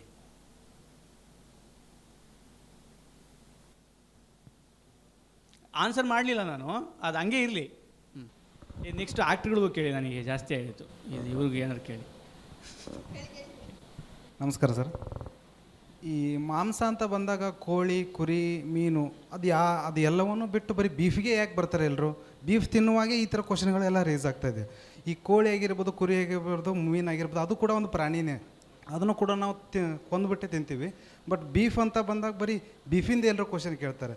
ಇವಾಗ ನಾವು ದ್ವಿದಳ ಆಗಿರ್ಬೋದು, ಏಕದಳ ಆಗಿರ್ಬೋದು, ಸಸ್ಯಾಹಾರಿ ಪದ್ಧತಿಗಳಲ್ಲಿ ಸಿಗ್ತಕ್ಕಂಥ ವಿಟಮಿನ್ಸ್ ಅದರಲ್ಲೂ ಇರುತ್ತೆ. ಆದರೆ ಸಸ್ಯಾಹಾರಿ ಅಲ್ಲಿರ್ತಕ್ಕಂಥ ವಿಟಮಿನ್ಸ್ಗಳು ಅದ್ರ ಬಗ್ಗೆ ಯಾವುದೇ ರೀತಿ ಎಫೆಕ್ಟಿವ್ ಆದಂಥ ನಾಟಕಗಳು ಪ್ರದರ್ಶನ ಬರ್ತಾ ಇಲ್ಲ. ಬಟ್ ಈ ಥರ ಬಂದಾಗ ಎಲ್ಲರೂ ಕ್ವಶನ್ ರೇಸ್ ಮಾಡ್ತಾರೆ, ಯಾಕೆ? ನನಗೇನು ಗೊತ್ತಿಲ್ಲ, ಅವರೇ ಹೇಳ್ಬೇಕು, ರೇಸ್ ಮಾಡಲಿ. ಆಮೇಲೆ ಬಟ್ ಒಂದು ಇಂಟ್ರೆಸ್ಟಿಂಗ್ ಜೋಕ್ ಹೇಳ್ತೀನಿ ನಾನು. ಈ ಮರ ಗಿಡ ಎಲ್ಲ ಬೆಳಿತಾವಲ್ಲ, ಇವು ಸಸ್ಯಾಹಾರಿಗಳಲ್ಲ, ಮಾಂಸಾಹಾರಿಗಳು. ಮರಗಳೇ ಮಾಂಸಾಹಾರಿಗಳು. ಈಗ ನಾವು ಸತ್ತ ಮೇಲೆ ನಮ್ಮನ್ನು ತಿನ್ನೋಕ್ಕೆ ಅಂತ ಕಾಯ್ತಿರ್ತಾವೆ ಅವು.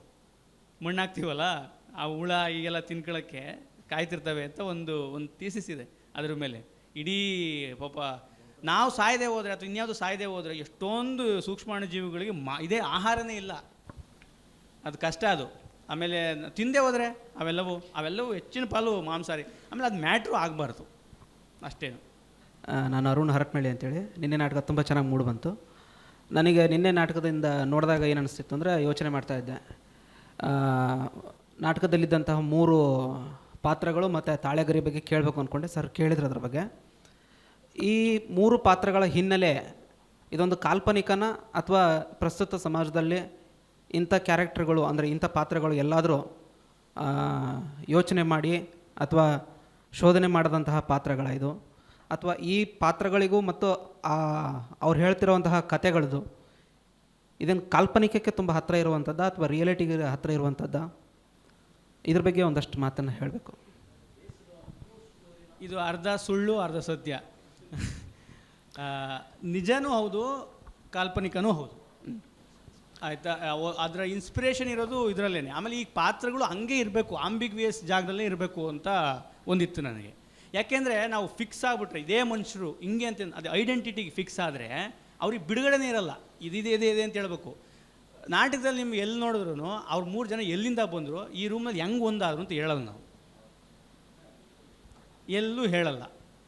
ಅದು ಹೇಳಬೇಕಾಗಿಲ್ಲ. 3 ಜನ ಇರಬೇಕು ಅಂದರೆ ಇವರೇ ಆಗಿರಬೇಕು, ಯಾಕೆ ಆಗಬೇಕು ಅಂದರೆ ಲಾಜಿಕಲ್ಲಾಗಿ ಸಿಕ್ಕಾಪಟ್ಟೆ ತಪ್ಪುಗಳಿದ್ದಾವೆ ನಾಟಕದಲ್ಲಿ, ಸಿಕ್ಕಾಪಟ್ಟೆ ಪ್ರಾಬ್ಲಮ್ಸ್ ಇದೆ ಲಾಜಿಕಲ್ಲಾಗಿ. ಬಟ್ ಲಾಜಿಕ್ಕು ಲಿಬರೇಟ್ ಮಾಡಲ್ಲ. ನಮಸ್ತೆ, ನನ್ನ ಹೆಸರು ಅವಿಂದ್ಯ ಅಂತ. ಸರ್, ಪ್ರತಿಯೊಬ್ಬ ಬರಹಗಾರನಿಗೆ ಏನೋ ಬರಿಬೇಕಾದ್ರೆ ಅಥವಾ ಏನೋ ಯಾವುದೇ ಮೀಡಿಯಮ್ ಆಗಿರ್ಬೋದು, ಸಿನಿಮಾ, ಪುಸ್ತಕ ಅಥವಾ ನಾಟಕದಲ್ಲಿ ಒಂದು ಉದ್ದೇಶ ಅಂತ ಇರುತ್ತೆ. ನಾವು ಯಾಕೆ ಇದನ್ನು ಹೇಳಬೇಕು ಅಥವಾ ಯಾಕೆ ಇದನ್ನು ಮಾಡಬೇಕಂತ ಅನಿಸಿರುತ್ತೆ. ಸೊ ಈ ನಾಟಕದ ಬರಿಬೇಕಾದ್ರೆ, ರಚನೆ ಮಾಡಬೇಕಾದ್ರೆ ನಿಮ್ಮ ಮೂಲ ಒಂದು ಯಾಕಿದೆ, ಏನು ಹೇಳಬೇಕು ಅಥವಾ ಏನು ಉದ್ದೇಶ ಅಂತ ನಿಮ್ಮಲ್ಲಿ ಬಂತು ಸರ್ ಸಡನ್ ಆಗಿ ಒಂದು ಥಾಟ್? ನಾನು ಹೇಳಿದೆ ಅದನ್ನು. ಈ 3 ಜನ ರೈಟರ್ನ ಓದಬೇಕಾದ್ರೆ ಅವರಿಗೆ ಕಾಡಿರುವ ಅನಾಥ ಭಾವ, ತಬ್ಬಲಿತನ ಇದೆಯಲ್ಲ, ಅದೇ ಹೆಚ್ಚಿನದಾಗಿ. ಮತ್ತು ಅದನ್ನು ನಾವೆಲ್ಲರೂ ಅನುಭವಿಸ್ತಿರ್ತೀವಿ. ಅಂದರೆ ಹಂಗೆ ತುಂಬ. ಮತ್ತು ಯಾಕೆ ಅನುಭವಿಸ್ತೀವಿ ಅನ್ನೋದು ಬರೀ ನಾವು ಕಾರಣ ಆಗಿರಲ್ಲ, ಅದಕ್ಕೆ ಇಡೀ ಸಮುದಾಯ, ಒಂದು ದೊಡ್ಡ ಸಮುದಾಯ ಕಾರಣ ಆಗಿರುತ್ತೆ. ಆ ಥರದ್ದು ಇದು. ಆಮೇಲೆ especially waiting for A visa, Ambedkar ಅವ್ರ ಟೆಕ್ಸ್ಟನ್ನು ಓದಿದ್ರೆ ನೀವು ಎಷ್ಟು ದಾರುಣ ಅನಿಸ್ಬಿಡುತ್ತೆ ಅಂದರೆ ಅದು ಭಾಳ ಡಿಸ್ಟರ್ಬ್ ಮಾಡುತ್ತೆ. ಅದನ್ನು ಓದಿದ ನನಗೆ ತುಂಬ ಡಿಸ್ಟರ್ಬ್ ಆದೆ. ಚಂದ್ರು ಕತೆ ಓದಿದಾಗಲೂ ಅಷ್ಟೇ, ಎನ್ ಕೆ ಹನುಮಂತ ಅವ್ರ ಪದ್ಯ ಓದಿದಾಗಲೂ ಅಷ್ಟೇ, ರೋಹಿತ್ ವೇಮುಲನ್ ಲೆಟ್ರ್ ಓದಿದಾಗಲೂ ಅಷ್ಟೇ, ತುಂಬ ಡಿಸ್ಟರ್ಬ್ ಮಾಡುತ್ತೆ. ಅದು ಡಿಸ್ಟರ್ಬ್ ಮಾಡ್ತು ನನ್ನನ್ನು. ಅದರಲ್ಲಿರುವ ಗುರುತಿನ ರಾಜಕಾರಣ ಇದೆಯಲ್ಲ, ಐಡೆಂಟಿಟಿ ಪಾಲಿಟಿಕ್ಸ್, ಅದರ ಕುರಿತು ನಾಟಕ ಮಾಡಬೇಕು ಅಂತ ಅನಿಸಿ ಇದನ್ನು ಬರಿಬೇಕಾಯಿತು.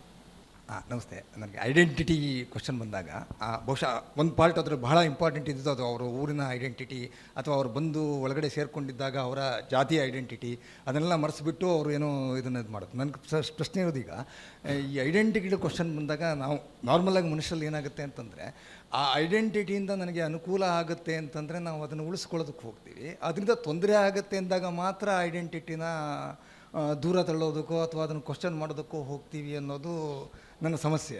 ಸೊ ಹಾಗಾಗಿ ನೀವು ಈ ಐಡೆಂಟಿಟಿನ ಉಳಿಸ್ಕೋಬೇಕೋ ಬೇಡೋ ಅನ್ನೋದು ಕೂಡ ಮನುಷ್ಯ ಅವನ ಅನುಕೂಲ ಅನಾನುಕೂಲ ನೋಡ್ಕೊಂಡೇ ಅಲ್ಲಿ ಇಲ್ಲಿ ಮೇಳು ಕೀಳು ಅನ್ನೋ ಪ್ರಶ್ನೆ ಅಲ್ಲ, ನಾನು ಟೋಟಲಿ ಹೇಳ್ತಾ ಇದ್ದೀನಿ. ಇನ್ ಜನರಲ್ ನಾನು ನನ್ನ ಊರಿನ ಐಡೆಂಟಿಟಿ, ನನ್ನ ಜಾತಿ ಐಡೆಂಟಿಟಿ, ಇನ್ನೊಂದು ಏನೋ ಉಳಿಸ್ಕೋಬೇಕು, ನನಗೆ ಅದರಿಂದ ಎಲ್ಲಿವರೆಗೆ ಅನುಕೂಲತೆಗಳು ಸಿಗ್ತಾ ಇರುತ್ತೋ ಅಲ್ಲಿವರೆಗೆ ನಾನು ಐಡೆಂಟಿಟಿನ ಉಳಿಸ್ಕೊಳ್ಳೋದಕ್ಕೆ ಟ್ರೈ ಮಾಡ್ತೀನಿ. ಅಂದರೆ ಅದು ಒಂದೇ ಪಾರ್ಟ್ ಇರೋದಿಲ್ಲ ಅಂತ ಹೇಳ್ತಾ ಇರೋದು ನಾನು. ಸೊ ನಾವು ಯಾವುದೋ ಒಂದು ಹಂತದಲ್ಲಿ ನಾವು ಅನ್ತೀವಿ ಅದು ಐಡೆಂಟಿಟಿ ತೊಂದರೆ ಆಗ್ತಾಯಿದೆ ಅಥವಾ ಒಂದಿಷ್ಟು ತೊಂದರೆಗಳೇ ಆಗುತ್ತೆ ಅನ್ನೋ ಕ್ವಶನ್ನು ಅಲ್ಲ ಅಂಥೇಳಿ. ಸೊ ಅದ್ರ ಬಗ್ಗೆ ನಿಮ್ಮ ಅಭಿಪ್ರಾಯ ಏನು, ಅಥವಾ ನಾಟಕದಲ್ಲಿ ನೀವು ಅದನ್ನು ಇದು ಮಾಡಿ ಹೇಗೆ ಇದು ಮಾಡಿ? ಐಡೆಂಟಿಟಿ ಅನ್ನೋದು ಹೆಂಗೆ ಹೇಳೋದು, ತುಂಬ ಸಂಕೀರ್ಣವಾದ ವಿಷಯ, ಸಿಕ್ಕಾಪಟ್ಟೆ ಕಾಂಪ್ಲೆಕ್ಸ್ ಆದ ವಿಷಯ. ಆಮೇಲೆ ನಾವು ಐಡೆಂಟಿಟಿ ನೀವು ಹೇಳಿದ್ದು ಸರಿ ಸರ್, ಯಾವಾಗ ಉಳಿಸ್ಕೊತೀವಿ ಯಾವಾಗ ಅದನ್ನು ಬಿಡ್ತೀವಿ ಅನ್ನೋದು ಪಕ್ಕ ಪೊಲಿಟಿಕಲ್ ಆದ ವಿಷಯ. ಆದರೆ ನನಗೆ ನಾಟಕದಲ್ಲಿ ಡೀಲ್ ಮಾಡಬೇಕು ಅಂತ ಅನಿಸಿದ್ದು, ಯಾರು ಅವರ ಐಡೆಂಟಿಟಿ ಕುರಿತು ಶೇಮ್ ಅಂತ ಅನುಭವಿಸ್ಬಾರ್ದು.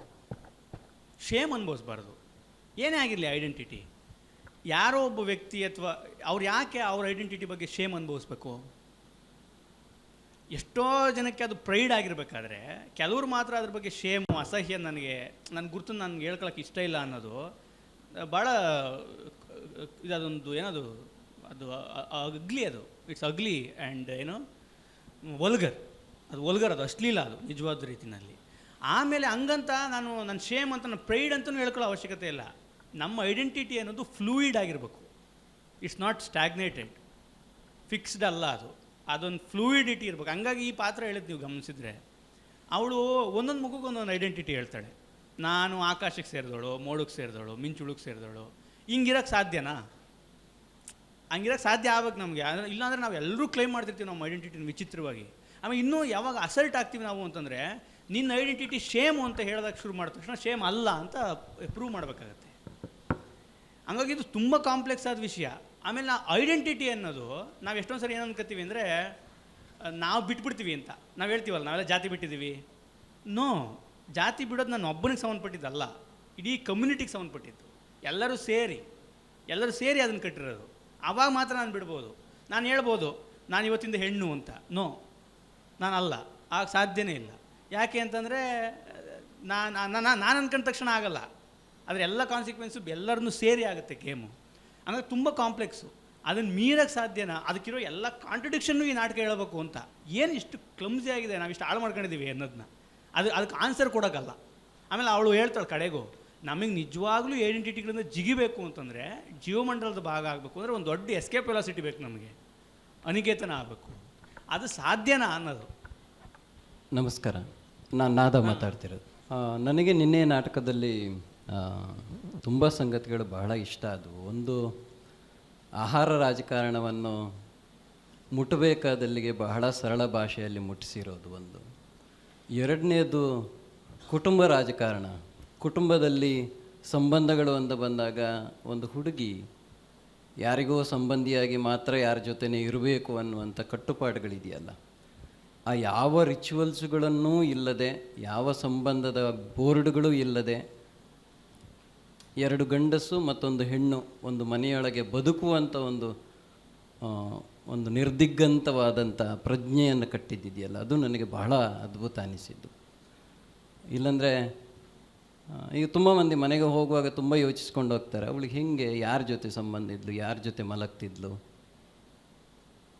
ಹೆಣ್ಣಿನ ಸೆಕ್ಷುವಲ್ ರಿಲೇಷನ್ಶಿಪ್ಗಳ ಬಗ್ಗೆ ಕುತೂಹಲ ಇದೆಯಲ್ಲ ಈ ಜಗತ್ತಿಗೆ. ಹಾಗಾಗಿ ಒಂದು ಒಂಟಿ ಹೆಣ್ಣು ಎರಡು ಗಂಡಸರಿರುವ ಮನೆಯಲ್ಲಿ ರೂಮ್ ಶೇರ್ ಮಾಡಿಕೊಂಡು ಬದುಕ್ತಾಳೆ ಅನ್ನೋದನ್ನು ಜೀರ್ಣಿಸಿಕೊಳ್ಳೋಕ್ಕೆ ಈ ಜಗತ್ತಿಗೆ, ಈ ಪುರುಷ ಪ್ರಧಾನ ಸಮಾಜಕ್ಕೆ ಎಷ್ಟು ಕಷ್ಟ ಆಗುತ್ತೆ. ಒಂದು ಸೇಮ್ ಬೀಫ್ ಸಬ್ಜೆಕ್ಟ್ ಬಂದಾಗ ಎಷ್ಟು ಕಷ್ಟ ಆಗಿದೆ. ಸೊ ಈ ಎರಡು ಮೂರು ಸಂಗತಿಗಳನ್ನು ಬಹಳ ಸರಳವಾಗಿ, ಯಾವುದೇ ಅಡ್ರೆಸ್ಗಳನ್ನು ಕೊಡದೆ, ಅದಕ್ಕೆ ಯಾವುದೇ ಕ್ಲಾರಿಫಿಕೇಷನ್ ಕೊಡದೆ, ಬಹಳ ಸಹಜವಾಗಿ ಅವರ ಒಳಗಿನ ಐಡೆಂಟಿಟಿಗಳನ್ನು ಮಾತಾಡ್ತಾ ಹೇಳ್ತಾ ಇದ್ದದ್ದ ಸಂಗತಿ ನನಗೆ ಬಹಳ ಮುಖ್ಯ ಅನಿಸಿದ್ದು. ಈ ಹೊತ್ತಿಗೆ ಬಹಳ ಸುಲಭವಾಗಿ ಎತ್ತಬೇಕಾಗಿರೋ ಪ್ರಶ್ನೆಗಳನ್ನು ಹೇಳಿರೋದು ನನಗೆ ಭಾಳ ಇಷ್ಟ ಅನಿಸಿದ್ದು. ಇನ್ನು ಅದಕ್ಕೆ ಬಳಸಿದ ತಂತ್ರಗಳು, ನಾನು ಲಕ್ಷ್ಮಣ್ಣ ಹಲವಾರು ನಾಟಕಗಳನ್ನು ನೋಡಿದ ಹಾಗೆ, ಅದು ಅಂದರೆ ಒಟ್ಟು ಲಕ್ಷ್ಮಣ್ ಕಟ್ಟುವ ನಾಟಕದ ತಂತ್ರ ನಾನು ಕೂಡ ಒಬ್ಬ ಅವರ ನಟನಾಗಿ ಅವರ ಜೊತೆಗೆ ಕೆಲಸ ಮಾಡಿದ್ದಕ್ಕೆ ಹೂವರಳಕ್ಕೆ ಯಾಕೆ ಸಾಕ್ಷಿ. ಆ ಕಾಲದಿಂದಲೇ ಒಂದು ಎಳೆಯ ಕಥೆಯನ್ನು ಅಲ್ಲಿ ಬರುವ ಯಾವುದೋ ಒಂದು ಮಾತು ಪಾತ್ರವಾಗಿ ಕಟ್ಟುವುದು, ಅಲ್ಲಿ ಬರುವ ಯಾವುದೋ ಒಂದು ಊಹಾಪೋಹಗಳೇ ಪಾತ್ರಗಳಾಗೋದು, ಹೀಗೆ ಕಟ್ಟುವ ಪ್ರಕ್ರಿಯೆ ಬಹಳ ಅದ್ಭುತವಾದದ್ದು.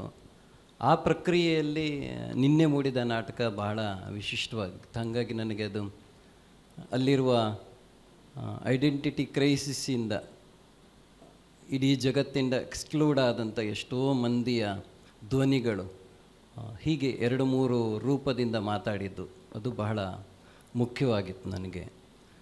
ಬಾಬ್ ಮಾರ್ಲೆಯ ಒಂದು ಸಿಂಬಲ್ ಇಟ್ಟುಕೊಂಡು ಯಾವುದೋ ಒಂದು ಹಳ್ಳಿಯ ಒಬ್ಬ ವ್ಯಕ್ತಿ, ಅವನ ಹಾಡು, ಅವನ ಮೂಲಕ ಅವನ ದುಃಖ, ಅವನ ಐಡೆಂಟಿಟಿಗಳನ್ನು ಅವನು ಹೊರಗೆ ಹಾಕ್ಕೊಳ್ಳೋದು ಇರ್ಬೋದು, ಮಿಂಚುಹುಳ ಇರ್ಬೋದು, ಈ ಎಲ್ಲವೂ ನನಗೆ ಬಹಳ ಸುಲಭವಾಗಿ ಹೇಳಲಿಕ್ಕೆ ಸಾಧ್ಯವಾದುವ ಮೆಟಾಫರ್ಗಳು ಅಂತ ಅನ್ನಿಸ್ತು. ಬಹಳ ಖುಷಿ ಅನ್ನಿಸ್ತು.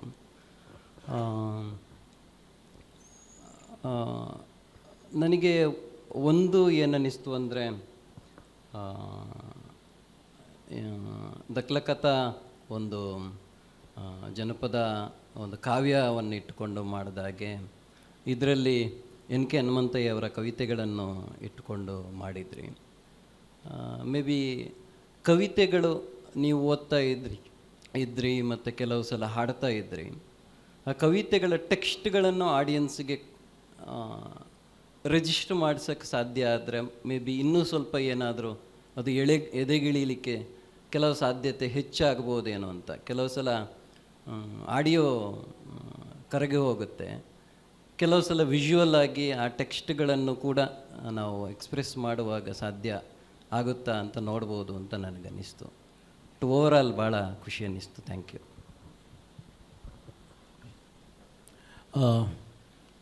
ನಟರ ಜೊತೆಗೆ ಒಂದಿಷ್ಟು ಸಂವಾದ ಆಗಬೇಕು.